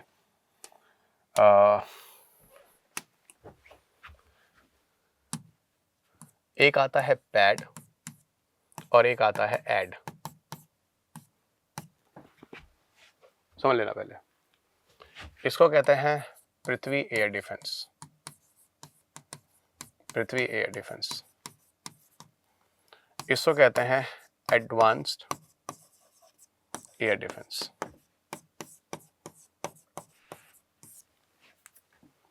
ये अधिक ऊंचाई वाले इंटरसेप्टर है, ये अधिक ऊंचाई वाले इंटरसेप्टर है। ये कम दूरी वाले, ये अधिक ऊंचाई, ये कम ऊंचाई, बोलो कम ऊंचाई वाले इंटरसेप्टर है। हाई एल्टीट्यूड, लो एल्टीट्यूड इंटरसेप्टर्स। तो ये हाई एल्टीट्यूड इंटरसेप्टर हो गए, ये लो एल्टीट्यूड इंटरसेप्टर हो गए, ठीक है, दो हो गए। इनको हम एक्सो एटमॉस्फेरिक भी कहते हैं, एक्सो एटमॉस्फेरिक भी कहते हैं। इनको हम एंडो एटमॉस्फेरिक भी कहते हैं। असल में आपको बताऊं, ये एंडो और एक्सो पुराने नाम है, सॉरी ये पृथ्वी एयर डिफेंस और ये एडवांस एयर डिफेंस पुराने नाम है, और एक्सो एटमॉस्फेरिक, एंडो एटमॉस्फेरिक पिछले 2 सालों से प्रयोग में ये नाम आ गए। तो समय के साथ नाम में बदलाव हुआ है। यूपीएससी है बड़ा होशियार, वो आपको पैड और एड की जगह ना वो दे देगी एक्सो एटमॉस्फेरिक एंडो। एक्सो मतलब ऊपर, वाई, एंडो मतलब आंतरिक, अंदर, ठीक है। इसका उदाहरण आपको मिलेगा प्रहार प्रक्षेपास्त्र, इसका उदाहरण आपको मिलेगा प्रहार प्रक्षेपास्त्र। तो जो प्रहार प्रक्षेपास्त्र है वो पृथ्वी एयर डिफेंस है, प्रहार प्रक्षेपास्त्र। और यहां आपको मिलेगा अश्विन। मतलब एक एक मुख्य का नाम आपको बता रहा हूं। अवसर प्रहार तो पृथ्वी है, बहुत बढ़िया, आप समझ गए। अश्विन थोड़ा अलग है, और अश्विन जो है वो असल में बताऊंगा, ये भी एक मिसाइल है, ये एंडो एटमॉस्फेरिक है, advance air defence, air to air missile भी, अश्विन को एयर टू एयर मिसाइल भी कहते हैं, वायु से वायु में मार करने वाला। अब इसको आपको समझने में दिक्कत नहीं होगी, मैं आपको सीधे कंसेप्ट्स पे लिए चलता हूँ जहाँ पे हमें बात करनी है, और ये आपके सामने है जो मैं आपसे बोल रहा था। एक तरफ मिला पैड, एक तरफ मिला एड, है ना, PAD, एक तरफ मिला एड। एड का नाम है अश्विन। रेंज 2000 किलोमीटर तक, कौन, पृथ्वी एयर डिफेंस। और एडवांस एयर डिफेंस जो है वो 100 किलोमीटर तक की दूरी तक। हाइट कितना भाई, 50 से 80, 15 से 30, है ना, किस में है, किलोमीटर में है, ठीक है। इतनी हाइट तक इसको इंटरसेप्टर की तरह उपयोग में ला सकते। 2 चरण वाला है प्रक्षेपण, ये क्या नाम है, मिसाइल। मैक 5 से ज़्यादा स्पीड होगी इसकी। काइनेटिक किल वाहन होगा। काइनेटिक किल वाहन होता है बहुत तेज ऊर्जा के साथ जाकर कोई चीज़ किसी से भिड़ती है तो फट जाती है, इसको कहते हैं काइनेटिक किल, ठीक है ना। और एक्सो एटमॉस्फेरिक है क्योंकि ये काफ़ी ऊपर है, तो एक्सो एटमॉस्फेरिक हो गया। ये 1 चरण वाला है मिसाइल, मतलब प्रणोदक की बात हो रही है। मैक 4.5 इसकी स्पीड मानी जा रही है। इसमें ठोस प्रवृत्ति के ईंधन रखेगा, और ये इसको एंडो एटमॉस्फेरिक इंटरसेप्टर, कम हाइट। अब मेरे ख्याल से समझने में दिक्कत नहीं आ रही होगी, ठीक है। और आगे बढ़ो। अब एंटी बैलिस्टिक मिसाइल सिस्टम जो हम लोग पढ़ रहे हैं, ये जरूरी बहुस्तरीय बैलिस्टिक मिसाइल रक्षा प्रणाली विकसित तैनात करने के लिए एक महत्वपूर्ण पहल है, ठीक है। 2 तरह के होते हैं, पैड और एड, ये सब आपको पता ही है। और अपडेशंस अगर देखो तो आज तो कई राष्ट्र के पास है ये, लेकिन प्रारंभ में जो था वो 3 ही राष्ट्र के पास था। भारत चौथे नंबर पर जो मैं बताया, उसके पहले अमेरिका था, रूस था और इजराइल था। चाइना वगैरह तो बाद में इस तरह की चीज़ें बनाते। आज की लिस्ट में देखो तो अमेरिका, रूस, Bharat, France, Israel, Italy, United kingdom, चीन और ईरान, इन सब के पास इस तरह के मिसाइल्स हैं, इस तरह के मिसाइल्स हैं।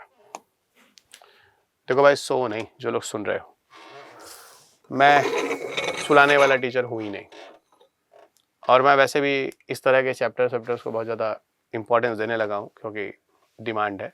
ये तो शायद इन सब को मैं बहुत ज़्यादा पढ़ाता भी नहीं था, लेकिन जो इन्होंने पिछले 3 सालों में 10 क्वेश्चन दिए ना भाई, जो उसने हिला दिया, पक्का हिला दिया। जितने अभी सुन रहे हो सुन लो, हिला दिया इसने, पक्का हिला दिया। एडवांस एयर डिफेंस है ना, अश्विन बैलिस्टिक, कम हाइट पर, लगभग 30 किलोमीटर की हाइट पर, तो ये भी बनाया गया, ठीक है। एक्सो एंडो हो गया, सारा हो गया, इसमें टाइम नहीं लगा, ये सब मैंने आपको अच्छे से बता दिया, ये सब कोई जरूरत नहीं। हाँ, ये सुदर्शन क्या है? सुदर्शन एक लेजर गाइडेड बम है, लेजर निर्देशित बम है। ये क्या करता है? असल में इसको हम लोग ग्रेविटी बम भी कहते हैं। किसको? सुदर्शन को। तो नीचे लिखा देखो, ग्रेविटी बम भी कहते हैं। क्या मतलब है मैं आपको बताता हूँ। जैसे मान लो ये एक जगह है जहाँ पर कोई एक्टिविटी चल रही है, टेररिस्ट एक्टिविटी हो रही है, कोई पाकिस्तान के अंदर का क्षेत्र है जहाँ पर टेररिस्ट एक्टिविटी हो रही है। ये हमारा भाई साहब फाइटर प्लेन है। आज सबको पता है फाइटर प्लेन किसी गति से चल रहा होगा, और यहाँ पे अगर बम गिरा दे तो भाई साहब यहाँ गिरेगा, उसी गति के कारण बम भी थोड़ा आगे जाएगा। तो ये लेजर गाइडेड बम क्या करते हैं ना, यहाँ से लेजर के द्वारा ये आइडेंटिफाई कर लेते हैं कहाँ पर किस स्पीड से किस जगह छोड़ेगी और यहीं पे गिरे, बस इसी को लेजर गाइडेड कह देते हैं। ये सारे आइडियाज जो होते हैं लेजर के द्वारा होते हैं, निकाले जाते हैं, और उसके हिसाब से उस स्पीड में जाकर, है ना, उस बम को वहाँ छोड़ दिया जाता है, उस जगह के जाकर गिर जाता है। और जो नीचे गिरता है इसमें कोई डायरेक्शन नहीं होता, इसमें गुरुत्व होता है, उसका अपना गुरुत्व, जो जमीन उसको खींच रही है उससे गिरता है, इसलिए इसको हम गुरुत्व बम के नाम से भी जानते हैं। तो ग्रेविटी बम इसीलिए कहते हैं, इसको गुरुत्व बम कहते हैं, ठीक है। तो यही चीज लिखी गई है, ठीक है। तो सटीकता इसमें थोड़ा ज्यादा रट लेना। सुदर्शन भारत का निर्देश लेजर गाइडेड बम है, लेजर निर्देशित बम है। अस्त्र मिसाइल, अब कुछ मिसलेनियस मिसाइल हमें जानना है ना, अब हमें कुछ मिसलेनियस मिसाइल है जो जानना है। अस्त्र जो है वो वायु से वायु में मार करने वाला है। अगर वायु से वायु वाला है तो वायु में कैसे जाएगा? ऑफ कोर्स फाइटर प्लेन की मदद से जाएगा। अच्छा, तो मतलब एक फाइटर प्लेन किसी दूसरे फाइटर प्लेन को मार गिराना चाहता है, अस्त्र लेके चलना पड़ेगा। आप समझ गए, वही चीज़ है जो अस्त्र लेके चलना पड़ेगा। अस्त्र फिलहाल सारे मौसम में काम करेगा, विजिबल रेंज से परे, कोई चीज़ अगर आप नहीं दिख रही है उससे भी दूर जाकर उन चीज़ों को आइडेंटिफाई करेगा। एयर टू एयर मिसाइलों का एक भारतीय परिवार है जिसे DRDO ने विकसित किया है। कई फाइटर प्लेन है जिसके द्वारा इसको टेस्ट किया जा चुका है। जैसे MK1 है। MK1 मिसाइल एक सीमित श्रृंखला उत्पादन 2017 में शुरू हुआ, ठीक है, एक्स्ट्रा MK1, ठीक है। ओके, मिसाइलों का मतलब इसके अस्त्र मिसाइल का है ना, MK1 मिसाइलों का सीमित श्रृंखला उत्पादन 2017 में शुरू हुआ। एक्स्ट्रा नहीं है भाई, ये अस्त्र होगा। यह एक हवा से हवा, वायु में वायुमय करने वाला है। और मैंने वही कहा था, इसका पहला जो स्वदेशी रूप से विकसित हुआ है वो 2014 से न्यूज़ में आया है। और इसका जो परीक्षण किया वो सुखोई 30 MK1 फाइटर प्लेन से किया। सुना होगा, ये फाइटर प्लेन है देश का जो हमने रूस से लिया है, ठीक है। और इस श्रेणी के विभिन्न मिसाइलें 500 मीटर से 340 किलोमीटर तक की विभिन्न दूरियों लक्ष्यों को है ना भेजने में सक्षम है, ठीक है। इसके कई और परीक्षण है जो अन्य फाइटर प्लेन से भी कह रहे हैं करने को, जैसे कह रहे हैं MiG-29, तेजस, है ना, ये कुछ है जिनसे और करने की बात हो रही है, ठीक है। तो ठीक है भाई, कैसे कोई मिसाइल हवा से हवा में जाएगा? ऑफकोर्स फाइटर प्लेन से। तो किन फाइटर प्लेन से टेस्ट किया गया भाई, एक उदाहरण लिखा हुआ। फिलहाल वो फाइटर प्लेन वगैरह नहीं पूछता, वो ये पूछेगा कि अस्त्र मिसाइल क्या है, हवा से हवा करने वाला है। और वैसे भी बताऊँ तो ये बहुत इंपॉर्टेंट है नहीं, ये मैं बता दूँ, लेकिन UPSC कोई भरोसा नहीं चल रहा है। देख रहे हैं रैंकिंग पूछ दे रहा है जॉब का, है ना, अग्नि 4 पूछ दे रहा है, तो इस तरह से थोड़ा सा ध्यान तो रखना पड़ेगा, अब छोड़ नहीं सकते। कुछ और मिसलेनियस मिसाइल है, सौर मिसाइल है। सौर मिसाइल कैनेस्टर लॉन्च है, तो सर कैनेस्टर लॉन्च आसानी से ले जा सके, असेंबल कर सके। हाँ, ये कुछ वर्ड्स हैं जो मैं कैनेस्टर लॉन्च के लिए एक सिंपल भाषा में यूज़ करता हूँ, अभी याद रखिए। फिलहाल हाइपरसोनिक स्पीड इसकी परीक्षण की गई है, जिसकी स्पीड 5 मैक से ज़्यादा है, ठीक है। इसमें 300 किलोमीटर की दूरी पार करने की क्षमता, इसने 2008 में एक परीक्षण हुआ जहाँ मैक 5 की स्पीड से इसने 300 किलोमीटर की दूरी तय की, ठीक है। और इसमें जो गोला बारूद है वो 200 से 1000 किलोग्राम तक ले जा सकते हैं और 700 से 1900 किलोमीटर तक की दूरी तक ले जा सकते हैं क्षमता।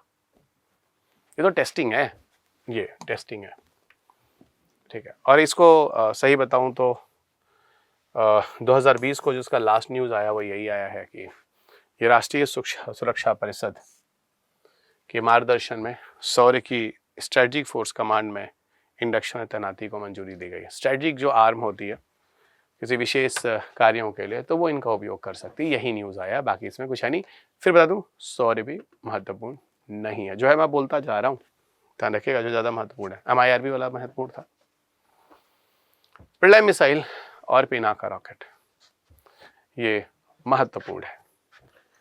सुदर्शन चलते चलते में देख के जाना है, तो जहाँ जो चलते चलते में देख के जाना है मैं आपको बताता रह रहा हूँ, ठीक है, समझते जाइएगा।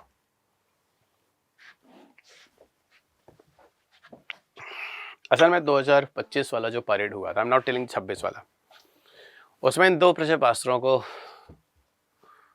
दिखाया था चलते हुए, गाड़ियों पर लैश होके चल रहे थे, लोगों को दिखाया जा रहा था। और वहाँ पर भारत अपनी प्रतिभा अपनी अनुसंधान और विकास की प्रतिभा को वहाँ दिखाता भी है, ठीक है, सब दिखाते हैं, हम भी दिखा रहे थे। तो 2 मिसाइल वहाँ पर आए थे, एक प्रलय मिसाइल था और दूसरा जिसका नाम था पिनाका। क्या भाई प्रलय और पिनाका? इधर देखो, 26 जनवरी 2025 को गणतंत्र दिवस परेड पे बहुत बड़ा एक आकर्षण था, ठीक है, चलेगा। हमें असल में बात करनी है प्रलय और पिनाका के बारे में।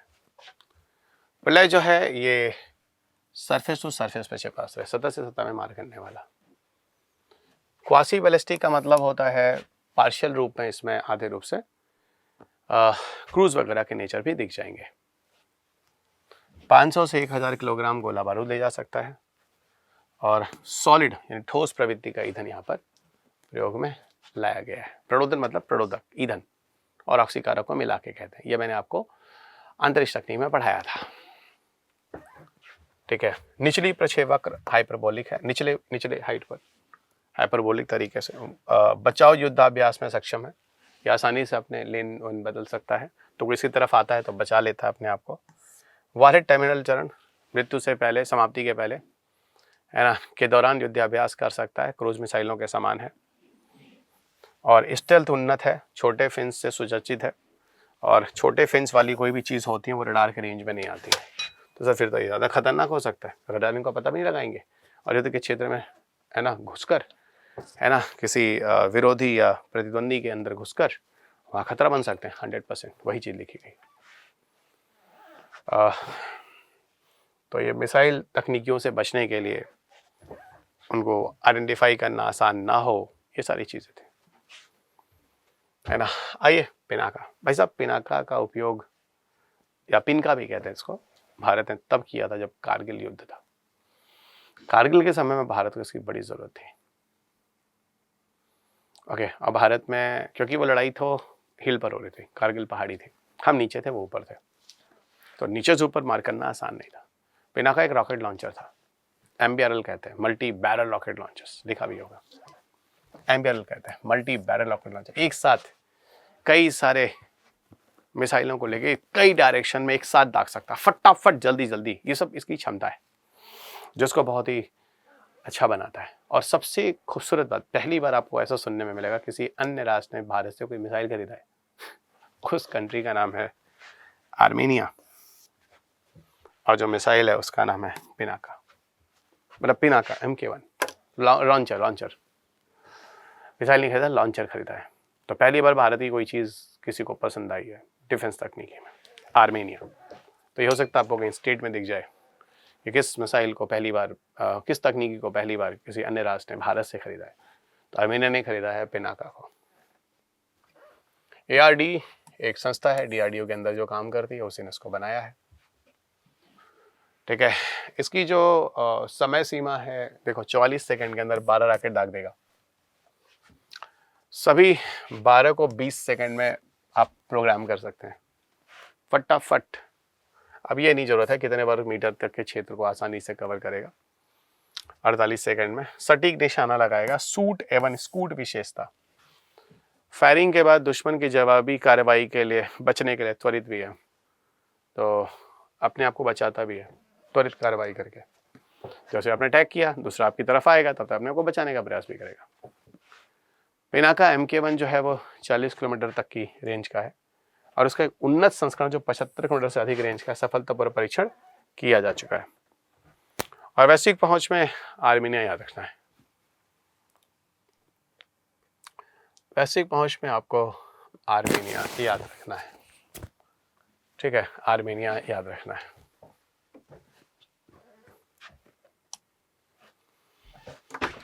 प्रलय और पिनाका की महत्ता है भाई, बहुत है। भारत की स्वदेशी रक्षा प्रौद्योगिकी को उन्नत करने की जरूरत थी, और गणतंत्र दिवस के परेड में लाएगा। ये सब तो आपको बता चुका हूँ, फिर बहुत सारे मिसाइल्स बार बार कुछ चीज़ें इसमें रिपीट हो रही हैं, तो कंफ्यूज मत होइएगा। पहला पार्ट मैंने समाप्त कर दिया इस पूरे PDF का। अब हम चलते हैं द्वितीय पार्ट की तरफ। द्वितीय पार्ट में हम लोग को क्या क्या पढ़ना है, क्या क्या देखना है, आपको स्क्रीन पर दिख जाएगा। पहले मैं एक बार आउटलाइन दे देता हूँ।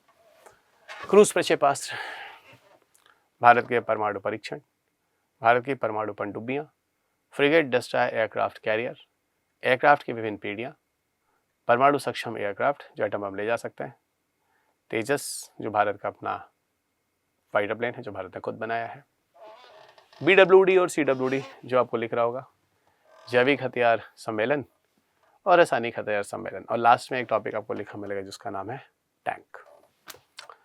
इतनी चीज़ें हैं जो आपको पढ़नी है, ठीक है, इतनी चीज़ें हैं जो आपको पढ़नी है। अब चलिए आगे बढ़ते हैं, धीरे धीरे चलते रहिएगा।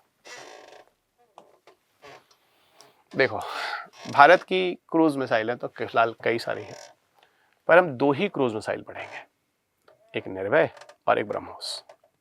निर्भय जो भारत द्वारा विकसित किया गया, ये सभी मौसम में है ना, इसका उपयोग हो सकता है।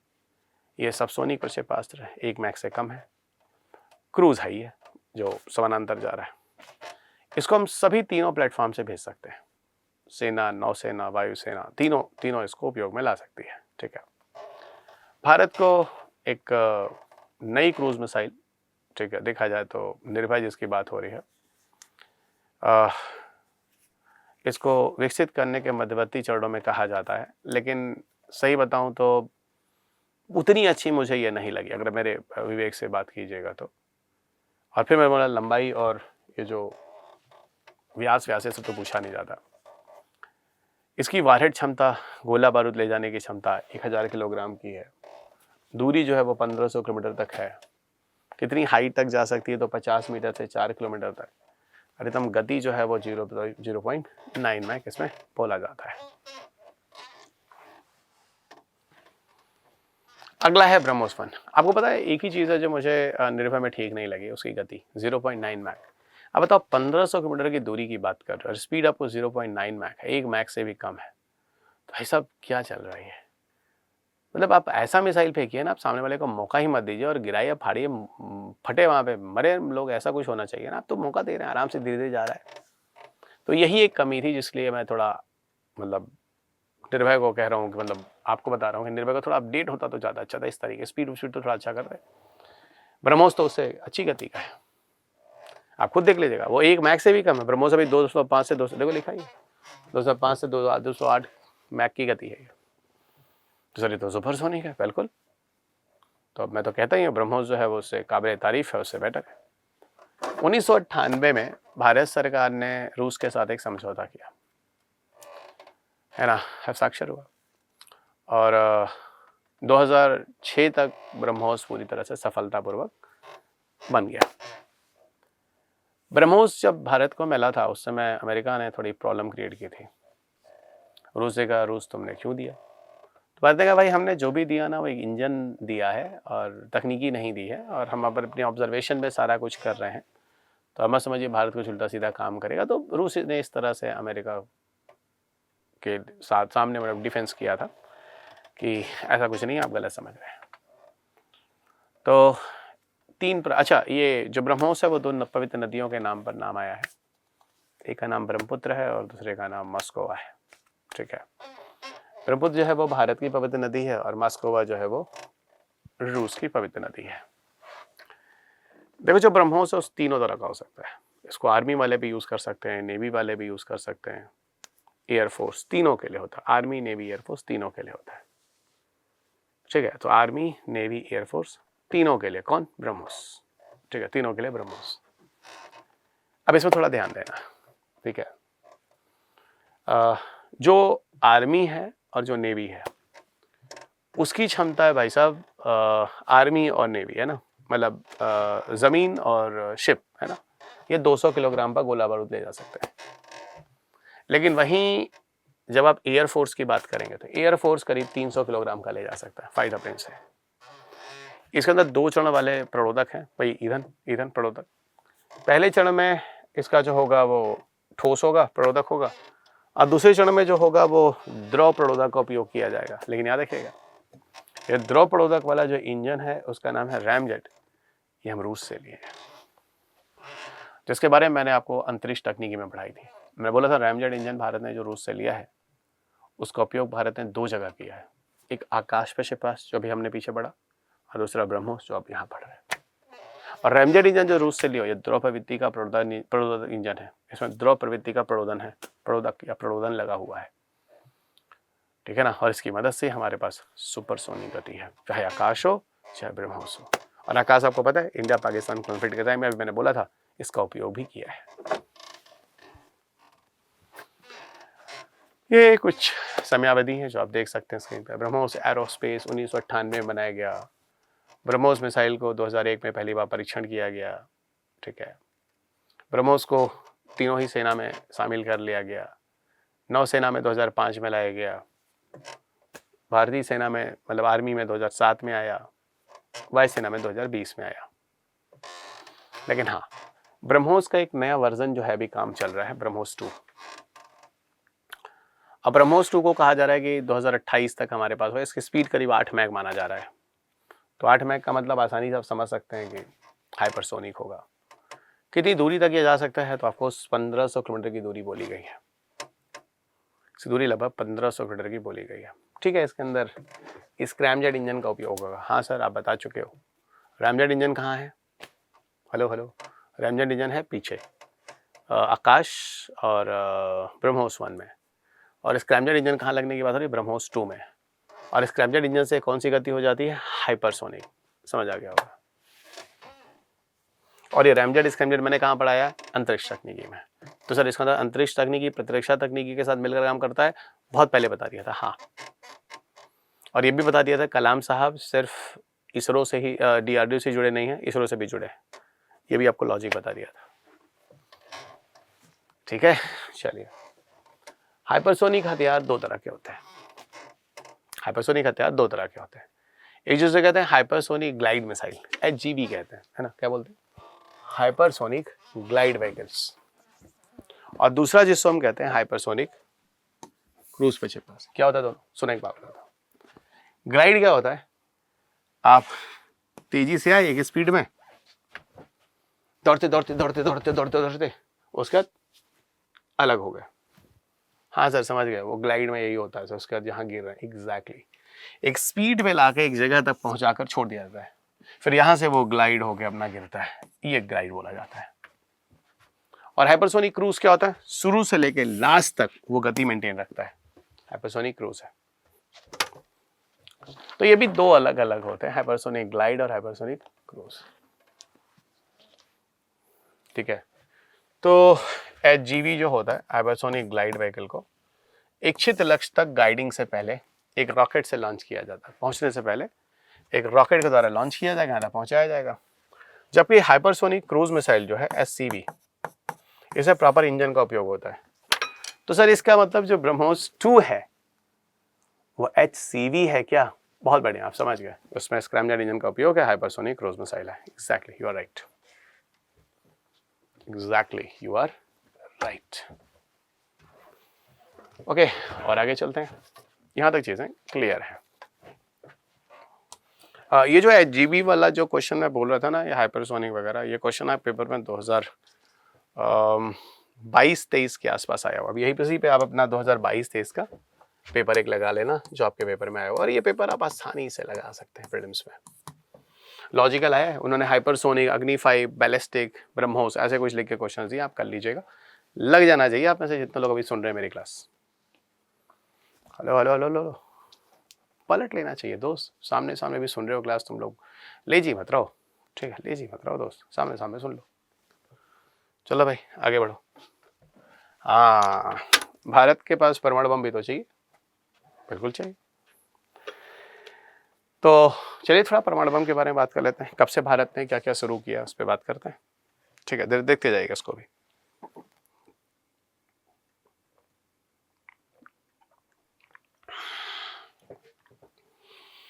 फिलहाल भारत का पहला परमाणु हथियार परीक्षण जो होता है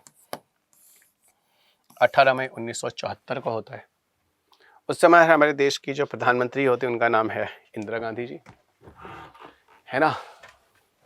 और जो प्रोजेक्ट है उसका नाम होता है स्माइलिंग बुद्धा। तो स्माइलिंग बुद्धा प्रोजेक्ट के नाम से भारत में पहला, है ना, परमाणु बम परीक्षण होता है, परमाणु बम परीक्षण होता है। और जो लास्ट दो परीक्षण हुए भारत के, ठीक है, अंतिम दो, 11 मई 1998 और 13 मई 1998, इस समय जो देश के प्रधानमंत्री थे उनका नाम था अटल बिहारी वाजपेयी जी। इस प्रोजेक्ट का नाम था ऑपरेशन शक्ति।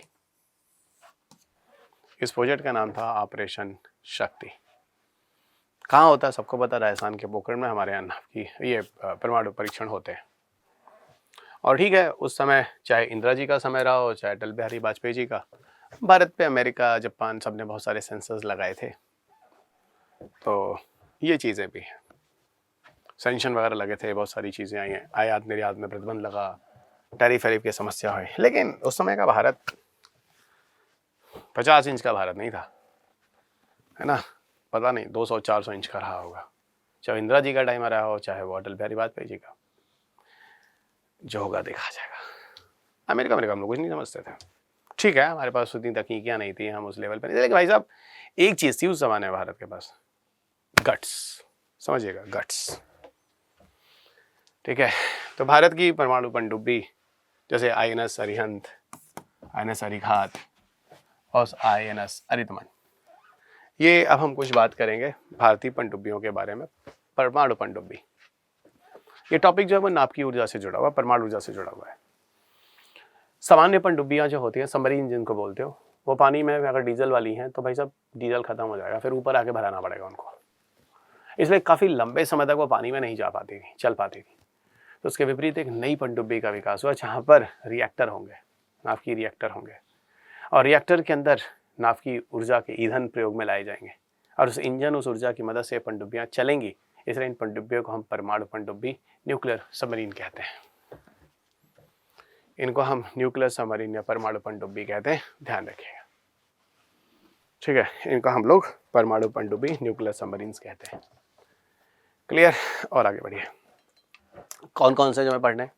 INS अरिहंत, INS अरिघात और INS अरिधमान। इसी ऑर्डर में हम लोगों ने इन पनडुब्बियों को विकसित किया है। तो न्यूक्लियर पनडुब्बियाँ क्या होती हैं, न्यूक्लियर सबमरीन्स क्या होते हैं, मेरे ख्याल से आपको समझाने की दिक्कत नहीं है। देखो, ये हमारे पास सारे के सारे हैं जो आपके सामने हैं। भारत ने विशाखापत्तनम के शिप बिल्डिंग सेंटर पर अपनी चौथी SSBN submarine launch ballistic missile, submarine launch ballistic missile जिसको INS अरिधमन कहते हैं, उसको लॉन्च कर दिया, जो यहाँ लिखा हुआ है। S4 मतलब ये चौथी पनडुब्बी हो गई, ठीक है, SSBN की। अब कुछ तो पूछोगे सर SSBN का मतलब क्या होता है? ये जो सबमरीन लॉन्च बैलिस्टिक मिसाइल होती है, क्या होती है? पानी के नीचे होंगी, ठीक है, किसी देश के अंदर घुसेंगे, ठीक है, फिर पानी के ऊपर आएंगी और यहाँ से बैलिस्टिक मिसाइल सामने, है ना, लैंड के सामने खड़े होंगी, ऐसे, है ना, यहाँ से फेंक देंगी। ऐसे समझ लो, बहुत देसी भाषा में, सबमरीन लॉन्च बैलिस्टिक मिसाइल। पानी के अंदर थोड़ी ना फेंकेंगे, पानी के अंदर वैसा पानी है, आग लगेगी, जलेगा। हाँ सर समझ गया, बस वही समझा रहा था। ओके, तो रेंज जो है वो कह रहे हैं भाई 3500 किलोमीटर तक का रेंज है इन सब चीज़ों का। इनके द्वारा मिसाइल, प्रक्षेपास्त्र वगैरह ले जाने की रेंज। 75% चीज़ें स्वदेशी सामग्री से बनी है, ठीक है भाई, आत्मनिर्भर भारत की बात कर रहे हैं।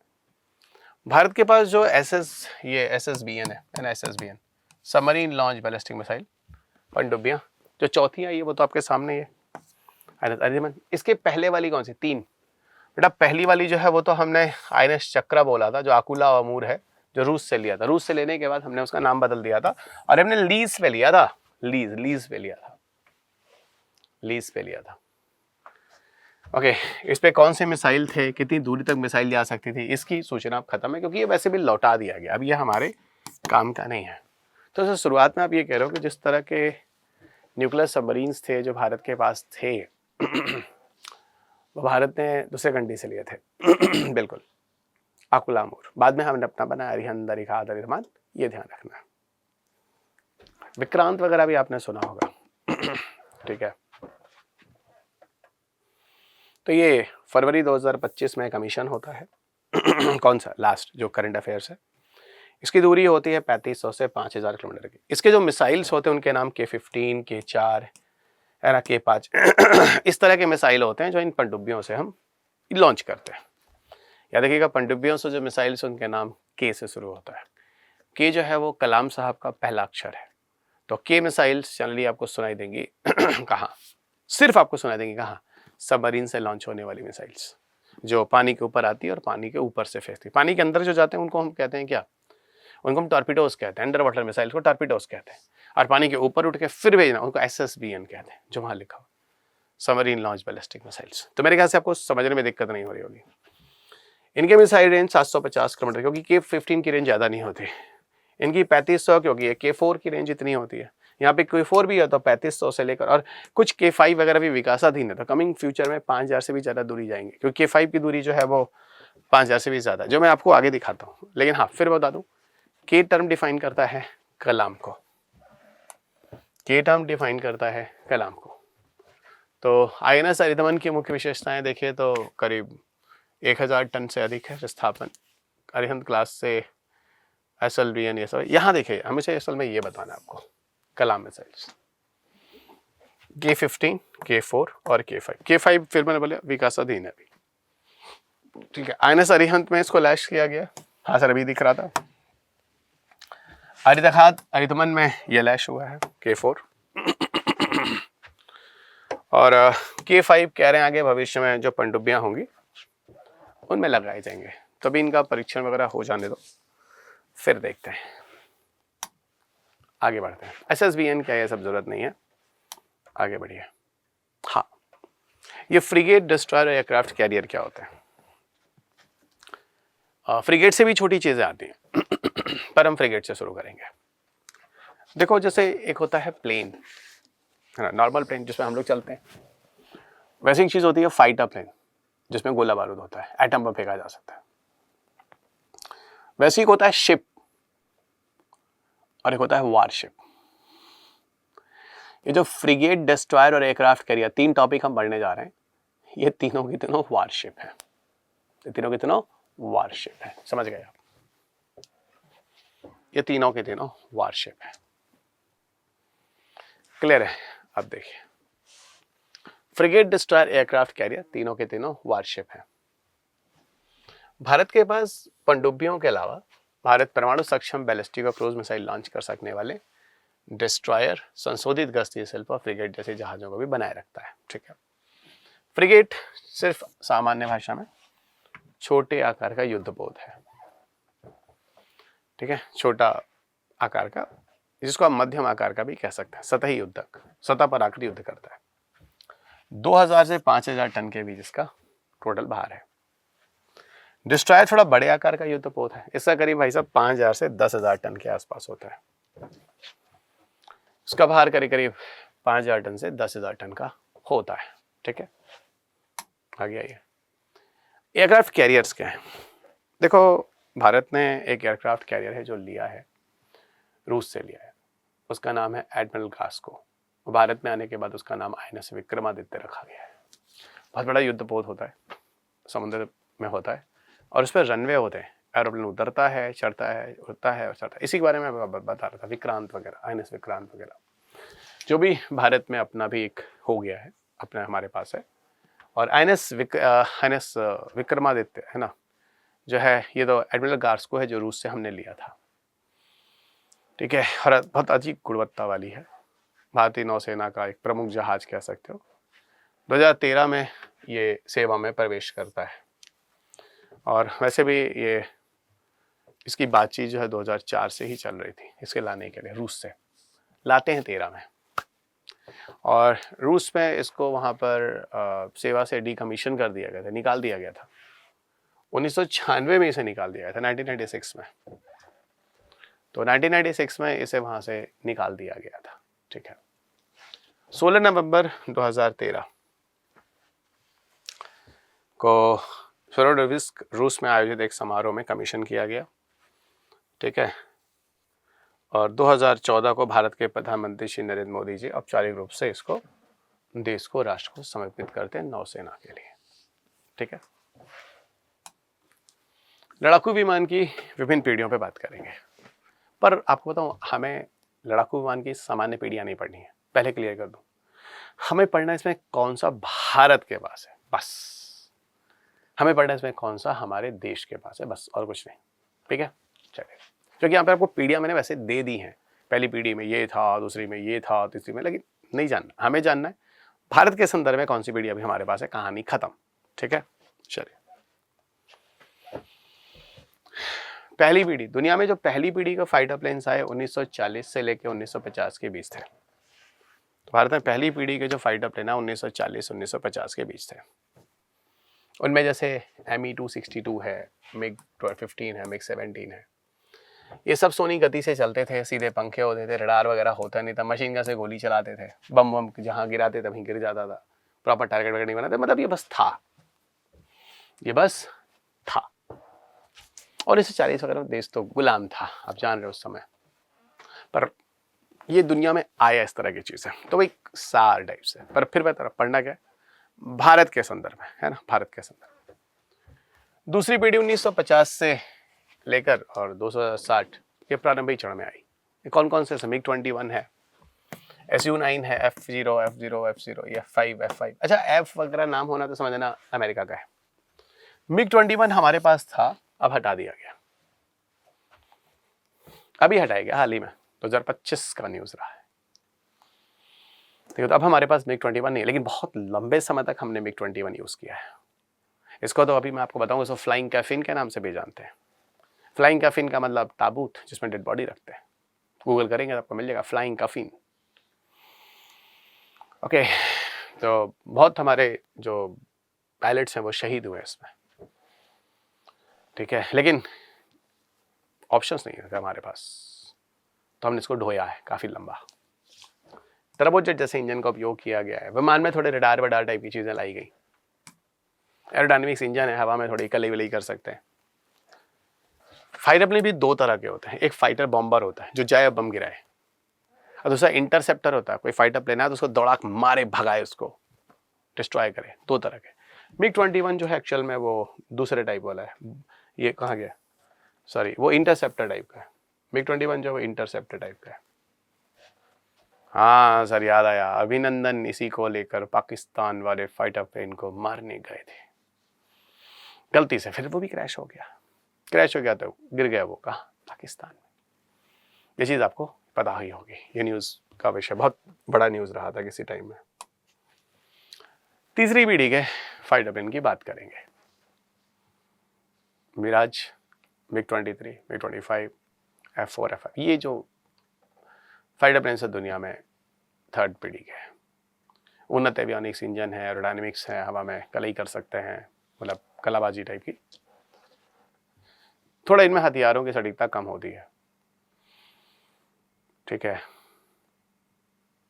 चौथी पीढ़ी में अगर देखो तो कुछ फाइटर प्लेन्स हैं जो भारत के पास है। तीसरी की तो कोई जरूरत ही नहीं है, वो है MiG-29।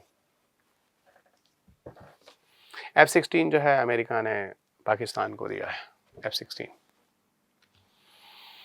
ओके, फिलहाल ये लंबी दूरी तक जा सकते हैं, सबसे बड़ी चीज़, और वायु से वायु में मिसाइलें भेज सकते हैं, लंबी दूरी की मिसाइलों को, ठीक है। 4.5 पीढ़ी में ऐसे फाइटर प्लेन जैसे रफेल है, भारत के पास है, वो 4.5 पीढ़ी का है। इसमें एक विशेष तकनीकी होती है, जैसे कहते हैं स्टिल्थ तकनीकी। और स्टिल्थ तकनीकी क्या होती है, इसको इनविजिबल रखती है। तो सर इसका मतलब वो रडार के रेंज में नहीं आती? नहीं भाई नहीं, यही सबसे बड़ी बात है, ये रडार के रेंज में नहीं आती है। ओके, ये रडार के रेंज में नहीं आती है, ठीक है।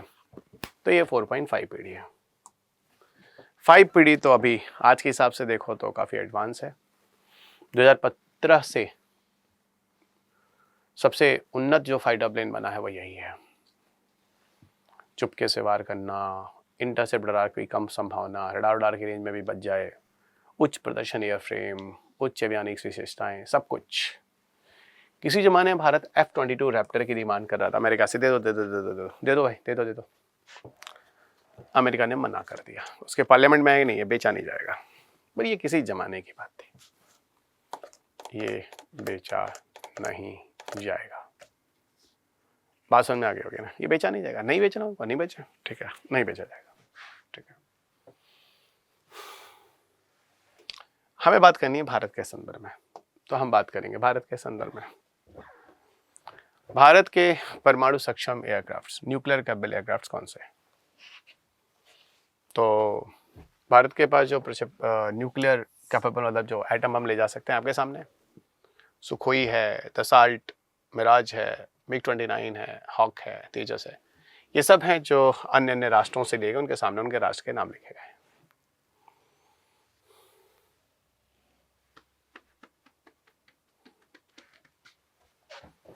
मिराज वगैरह को देखो तो कारगिल के समय इसका उपयोग किया गया था, 1999। एक फाइटर प्लेन जो भारत का अपना है, तेजस, और एक और फाइटर प्लेन अलग से जो रूस से लिया, सुखोई 30, Su-30 Mk1 कहते हैं शॉर्ट में इसको। इसकी क्षमता है, पता है क्या? 3000 किलोमीटर से अधिक दूरी तक जा सकता है। 3000 किलोमीटर से ज्यादा दूरी तक जा सकता है बिना तेल भराए। इसका मतलब है कि ये घुसकर बीजिंग में बम गिरा के भाग सकता है, घुसकर इस्लामाबाद में बम गिरा के भाग सकता है। क्या संभव है? पहले हम बम गिरावें, फिर वहां उतरे, हम तेल भरावें, फिर आवें? नहीं भाई नहीं। तो ये डीप पेनिट्रेशन का मतलब होता है। और जो तेजस है वो हमारे हिंदुस्तान एरोनॉटिक्स लिमिटेड ने बनाया, HAL। और भारत का एकमात्र ऐसा स्वदेशी प्लेन है जो कि परमाणु बम ले जा सकता है। तो सर आज तक देश की आज़ादी से लेकर अभी तक भारत ने कितने फाइटर प्लेन बनाए? भाई साहब 2, एक मारुत और दूसरा तेजस। तेजस को हम लोग LCA के नाम से भी जानते हैं, लाइट कॉम्बैट एयरक्राफ्ट, है ना। स्ट्रीट पीसेस वगैरह में पूछा था which one is LCA of India, Bharat का LCA कौन है, लाइट कॉम्बैट एयरक्राफ्ट कौन है? तो देखिएगा भारत का लाइट कॉम्बैट एयरक्राफ्ट क्या है? तेजस। पता है तेजस को लाने के पीछे कारण क्या? अरे पहले मारुत तो बता दूं। देखो ये दोनों के दोनों जो है ना भाई साहब वो सुपरसोनिक है, जस्ट 1 मैक से ज्यादा स्पीड है। तो 1 मैक से 5 सुपरसोनिक, तो भाई 1.1 भी हो तो हाइपर सुपरसोनिक, ठीक है। लेकिन डिफरेंस क्या है? दोनों सुपरसोनिक तो है, डिफरेंस ये है मारुत एटम बम नहीं ले जा सकता और तेजस है वो एटम बम ले जा सकता है, ये मुख्य अंतर है, ठीक है। भारत ने कुछ टुपलो वगैरह को लीज वगैरह पे लिया है ऐसा कहते हैं, पर ये सब कहानियां पुरानी है, ठीक है, इसी कोई जरूरत है नहीं। तेजस याद रखिएगा, तेजस भारत के लिए बड़ा महत्वपूर्ण है। तेजस के बारे में थोड़ा सा देख लेते हैं, ऐसा कालक्रम, कहां से कहानी शुरू हुई, कहां तक पहुंची, ठीक है। स्क्रीन देखिएगा। तेजस को 4.5 पीढ़ी का फाइटर प्लेन कहते हैं। हल्का है, बहुत सारे काम कर सकता है। सबसे बड़ी बात, भारत द्वारा विकसित किया जा रहा है, इसमें और ज्यादा भी इंप्रूवमेंट होना है। मूल रूप से इसे हल्के लड़ाकू विमान LCA लाइट कॉम्बैट एयरक्राफ्ट के रूप में जाना जाता है। ये नाम जो है तेजस वो श्री अटल बिहारी वाजपेयी जी का हो दिया हुआ है। इसकी स्पीड जो थी 1350 किलोमीटर प्रति घंटे से अधिक है। यह स्वदेश रूप से निर्मित दूसरा सुपरसोनिक लड़ाकू है, क्योंकि पहला कौन था? Of course Marut. कहते हैं इसके पीछे जो दिमाग है राजीव गांधी जी का, 1983, ठीक है। सीधी बात है भाई, रूस वाला जो डिजाइन MiG-21 है इसको बदलने की आवश्यकता है, तो बस इसको बदलने के लिए तेजस लाया गया। तो जो वो तेजस जो प्रोजेक्ट पे काम शुरू हुआ 1983 में, कुछ शुरुआत हुई थी इस तरीके से। हाँ, सम्मिलित होता है हमारे देश की सेना में जनवरी 2015 में। उस समय हमारे देश के जो प्रतिरक्षा या रक्षा मंत्री होते हैं उनका नाम होता है मनोहर पानिक्कर जी, उनके जमाने में ये इंडक्ट होता है। Su-30 जिसको हम सुखोई 30 कहते हैं। सुखोई 30 रूस से लिया है, 2 सीट वाला है और 2 इंजन वाला भी है। फिलहाल 1996 से काम कर रहा है। ये 2 इंजन वाला भी है। ये हवा से हवा, हवा से सतह, हर जगह पर गोला बारूद वगैरह भेजने में सक्षम है, ठीक है। तो ये हमारे देश का अच्छे उसमें आएगा, है ना, पर 4th पीढ़ी का, 4थी पीढ़ी का है। यहाँ पर कुछ एक्टिव इंडियन मिलिट्री एयरक्राफ्ट्स हैं जो एक बार देख लीजिएगा, ठीक है, पर इसमें बहुत ज़्यादा दिमाग नहीं लगाना। भारत के पास जो अभी है MiG-21 हटा दिया है, ये मैंने बोल दिया है। चलो एक बार बोल देता हूँ, राफेल जो है वो फ्रांस का है जो भारत के पास है। मिराज जो है वो फ्रांस का है, भारत के पास है। तेजस जो है वो भारत का है, भारत ने खुद बनाया है।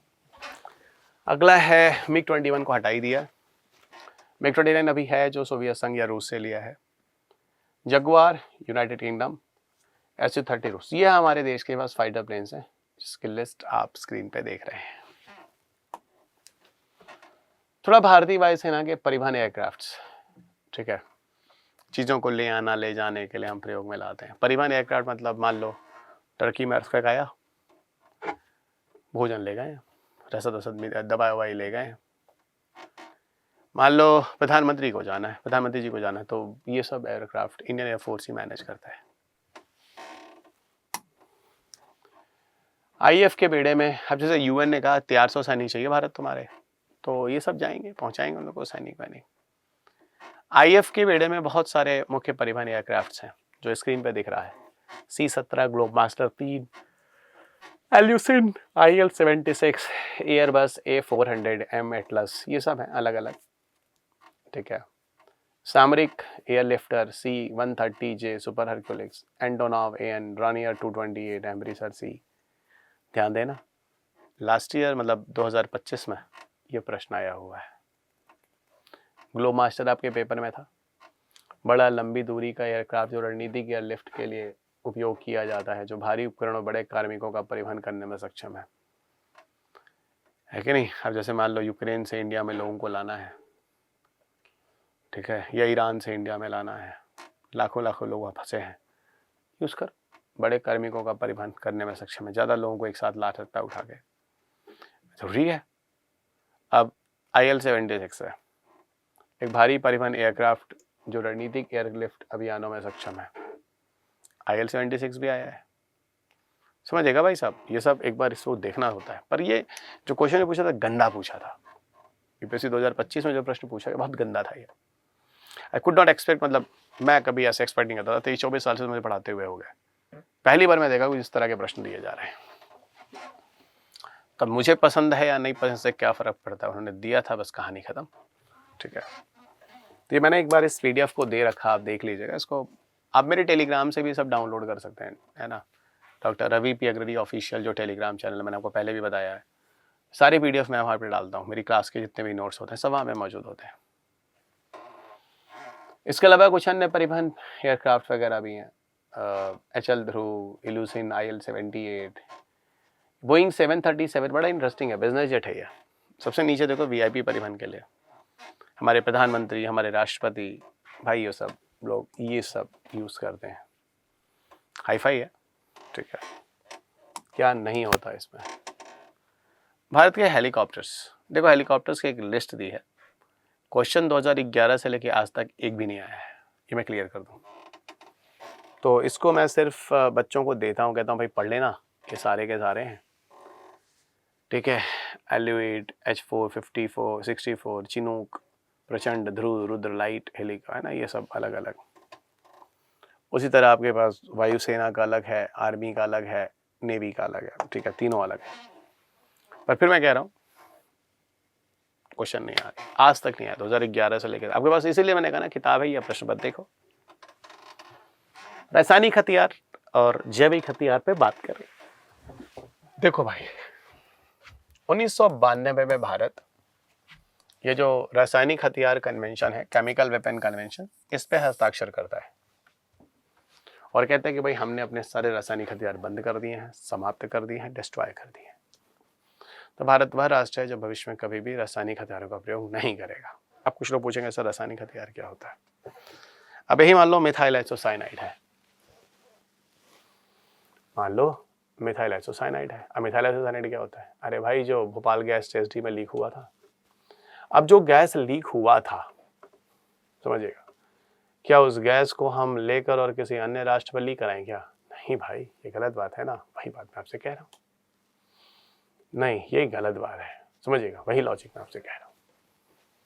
तो इस तरह के कन्वेंशंस वगैरह भी ज़रूरी होते हैं, तो भारत इसका मेंबर है, ठीक है।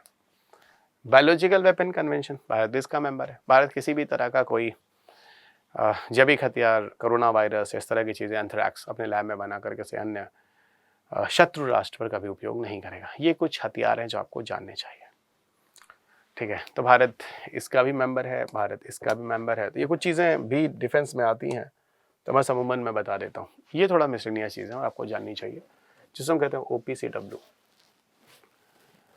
Organisation for the provision of chemical weapons, रासायनिक हथियारों के निषेध के लिए संगठन। रासायनिक हथियारों के निषेध के लिए संगठन, निषेध मतलब इनको हटाने की बात की जा रही है, समाप्त करने की बात की जा रही है। OPCW के बारे में बात करें तो यह एक स्वायत्त प्रक्रिया है, एक अंतर्राष्ट्रीय संगठन है, स्वायत्त अंतर्राष्ट्रीय संगठन है, स्वतः कार्य करने वाले, इंडिपेंडेंट, कोई किसी तरह का कोई भी इसमें संबंध नहीं है, कोई किसी का दबाव नहीं है, इसमें इंडिपेंडेंट काम करता है। संयुक्त राष्ट्र के साथ मिलजुल कर काम करेगा, लेकिन दबाव किसी का नहीं है इसका, इंडिपेंडेंट फ्री हैंड काम करता है पूरी दुनिया में।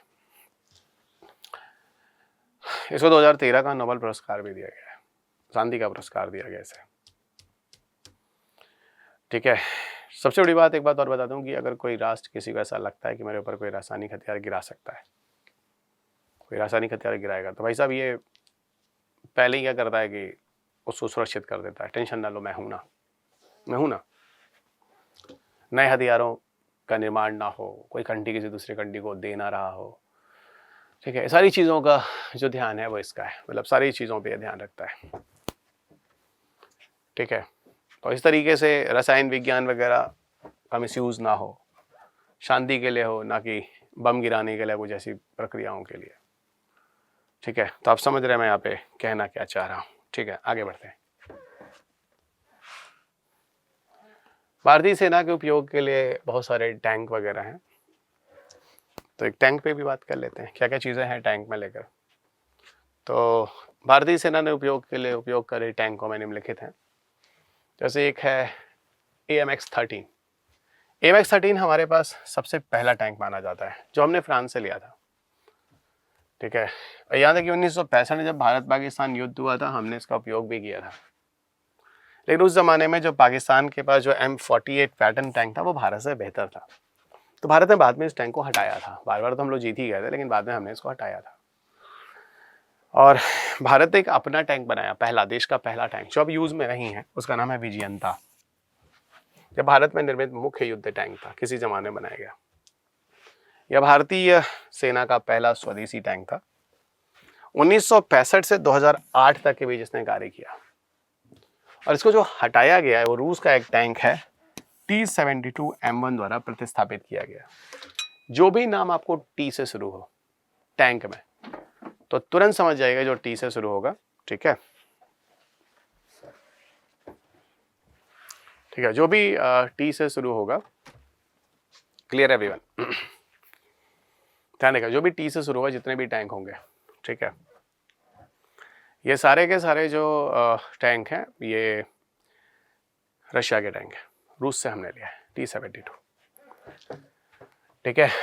अब एक सीरीज चलती है, क्या चलती है सीरीज, रूस के टैंक बनते हैं, आते हैं, हम उसको यूज करते हैं और अपना नाम बदल लेते हैं। तो अब यही सीरीज है वो आपको दिखने जा रही है भारत के संदर्भ में। तो ठीक है, T-72 लाए हम, उसका नाम लाके अजय कर दिए, है ना, उसका नाम लाके हम अजय कर दिया। फिर क्या हुआ, दूसरा टैंक आया भाई साहब T-90, लाने के बाद इसका नाम भीष्म कर दिया, लाने उसका नाम क्या कर दिया, भीष्म कर दिया, समझिएगा। फिर देखिए T-90 में भी इंप्रूव वर्जन है, T-90, T-90M1, भीष्म कर दिया, ठीक है। अच्छा, भारत ने अपना भी टैंक बनाया है जिसका नाम है अर्जुन, MBT कहते हैं, main battle tank of India, उसका नाम है अर्जुन। MBT हो गया main battle tank of India, Arjun, ये भी हमने लाया, ठीक है। ये हमने बनाया है 2002 में, है ना, DRDO ने 2002 से इस पर कार्य करना शुरू किया था। T-90M1 का एक उन्नत किस्म है जिसका और नाम कर्ण होगा, T-90M1 का उन्नत होगा और नाम कर्ण होगा। यह परमाणु, जैविक और रासायनिक हमले का सामना कर सकता है, मतलब मैं T-90M1 की बात कर रहा हूँ, इसका नाम कर्ण है, और कह रहे हैं कि ये अर्जुन जो है वो कर्ण से बेहतर होगा, लेकिन हाँ भीष्म जो है वो अर्जुन से भी बेहतर है। अरे सर, ये तो पूरी महाभारत की स्टोरी है, 100%, ये पूरी महाभारत की स्टोरी है। आप समझ रहे मैं कहना क्या चाह रहा हूँ, ठीक है, समझ जाइए ना। अर्जुन टैंक आ गया भाई, हमारा अपना टैंक अर्जुन टैंक। अर्जुन एक तीसरी पीढ़ी का मुख्य युद्ध टैंक है जो भारतीय सेना के लिए DRDO द्वारा विकसित किया गया है, ठीक है। यह 40 किलोमीटर प्रति घंटे की गति से जा सकता है, अधिकतम 67 किलोमीटर प्रति घंटा, लेकिन 40 किलोमीटर की भी दूरी है। असल में जो पहाड़ी वाली क्षेत्र होते हैं थोड़ी स्पीड कम हो जाती है, नॉर्मल अधिकतम 67 और एवरेज आपका 40 वगैरह के आसपास। 2004 में अर्जुन MK बनाया गया आया है, और यहाँ अर्जुन MK2 2012 से शुरू हुआ है। और अब ये कह रहे हैं कि T-55 और T-72 जैसे जो टैंक भारत यूज करता था हटा दिया। घबराना नहीं, इसमें बहुत ज़्यादा है ना, टैंक में भी क्वेश्चन नहीं आया, आप मेरे पास पेपर है ना, देखो 2011 से 2025 तक भाई सब नहीं आया, कोई टैंक पर नहीं आया। मंत्रा देखो, मंत्रा भारत का पहला मानव रहित टैंक है, इसमें मानव नहीं होता, अनमैन्ड, इसमें मानव नहीं होता, ये अनमैन्ड टैंक है। ये भारत का पहला मानव रहित दूर से पायलट किया गया है ना। कई तरह के होते हैं पता है इसमें, मंत्रा S, मंत्रा M और मंत्रा N। ये S है, ये M है और ये N है, 3 होते हैं। ये समझो एकदम खिलौने टाइप का है, पहुंच जाएगा जहां जहां। निगरानी करेगा भाई, एस सर्वेलेंस, निगरानी करेगा कहीं गतिविधि उल्टी सीधी तो नहीं चल रही देश के खिलाफ कुछ, या कहीं टेररिस्ट एक्टिविटी, या कहीं पे नक्सलाइट्स बैठे हुए हैं। एम करेगा कहीं माइनिंग वाइनिंग तो नहीं चल रही, खनन का कार्य। और एन करेगा भाई कहीं न्यूक्लियर व्यूक्लियर या परमाणु जैविक हथियारों का कहीं खतरा है, ले जाओ ये टैंक वहां जाएगा, वहां सारी चीजों की जानकारी लेगा। अच्छी बात है भाई। जोरावर हमने अपना बनाया है। पता है लेह लद्दाख में चाइना वाले घुस आते हैं, मतलब चाइना वाले उस एरिया की तरफ आते हैं, तो भारत ना लेह लद्दाख में पहाड़ी क्षेत्रों में एक टैंक चाहिए, आसानी से पहुंचा दिया जाए, जल्दी जल्दी पहुंच कर जल्दी काम कर ले, है ना। तो उसके लिए बनाया जोरावर। और इसको ना बड़े बड़े जो एरोप्लेन होते हैं जो सेना उनाओं के लिए होते हैं ना, उसमें लाद कर एक साथ जल्दी पहुंचा सकते हैं। एक्चुअल में इसका कॉन्सेप्ट ये था, बोला ना हमें समय के साथ नई नई चीजें चाहिए, DRDO ने इसको बनाया। भारत का पहला स्वदेशी लाइट टैंक, सबसे कम भार का स्वदेशी लाइट टैंक है ये, संयुक्त रूप से विकसित किया गया DRDO और लार्सन एंड टर्बो। तो DRDO, लार्सन एंड टर्बो ने मेक इन इंडिया के तहत इसको बनाया है।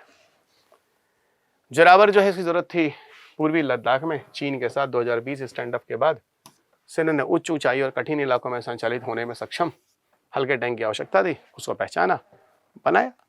तो वही कहानी इसको लेकर 25 टन इसका वजन है। इसकी जरूरत वैसे है नहीं आपको, ठीक है। ये कुछ फोटो दिया है जस्ट फॉर एनिमेशन की वजह, आप बच्चे खुश हो जाए। बहुत बढ़िया बहुत बढ़िया। तो ये कुछ पार्ट रहा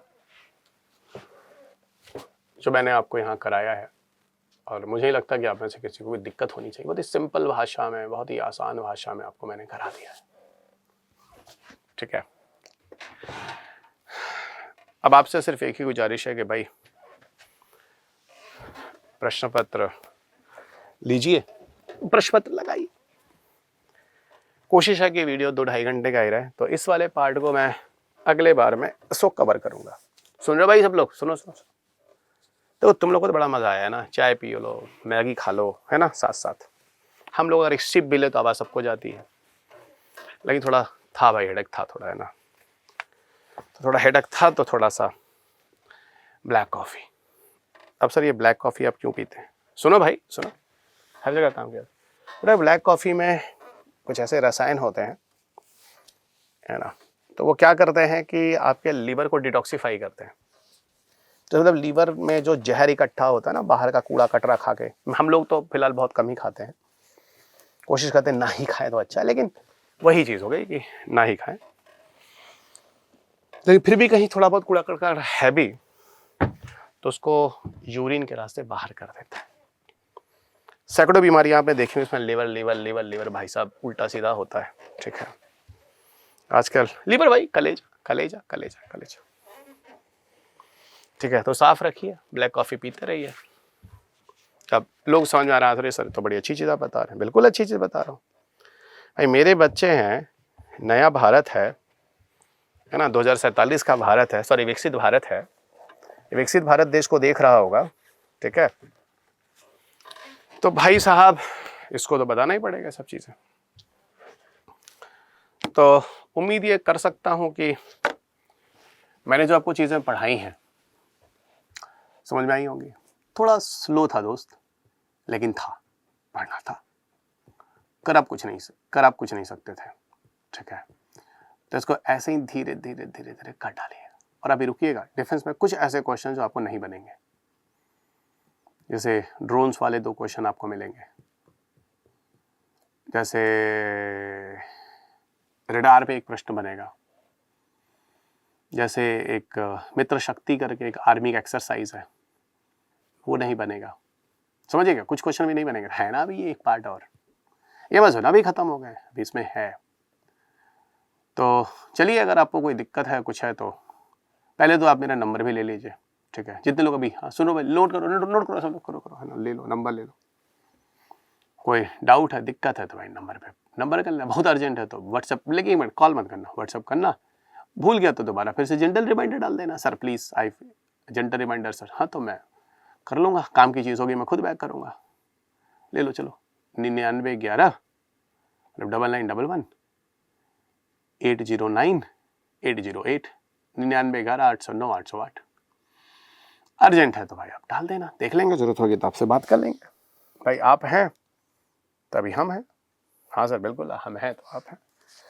और वैसे भी आपका सिलेक्शन होगा, वही हमारा भविष्य है। तो देख ली, जरूरत पड़ेगी तब, है ना। वैसे मुझे पता है बच्चे अच्छे, उनको कोई ज़रूरत नहीं है, दे आर वेरी इंटेलिजेंट।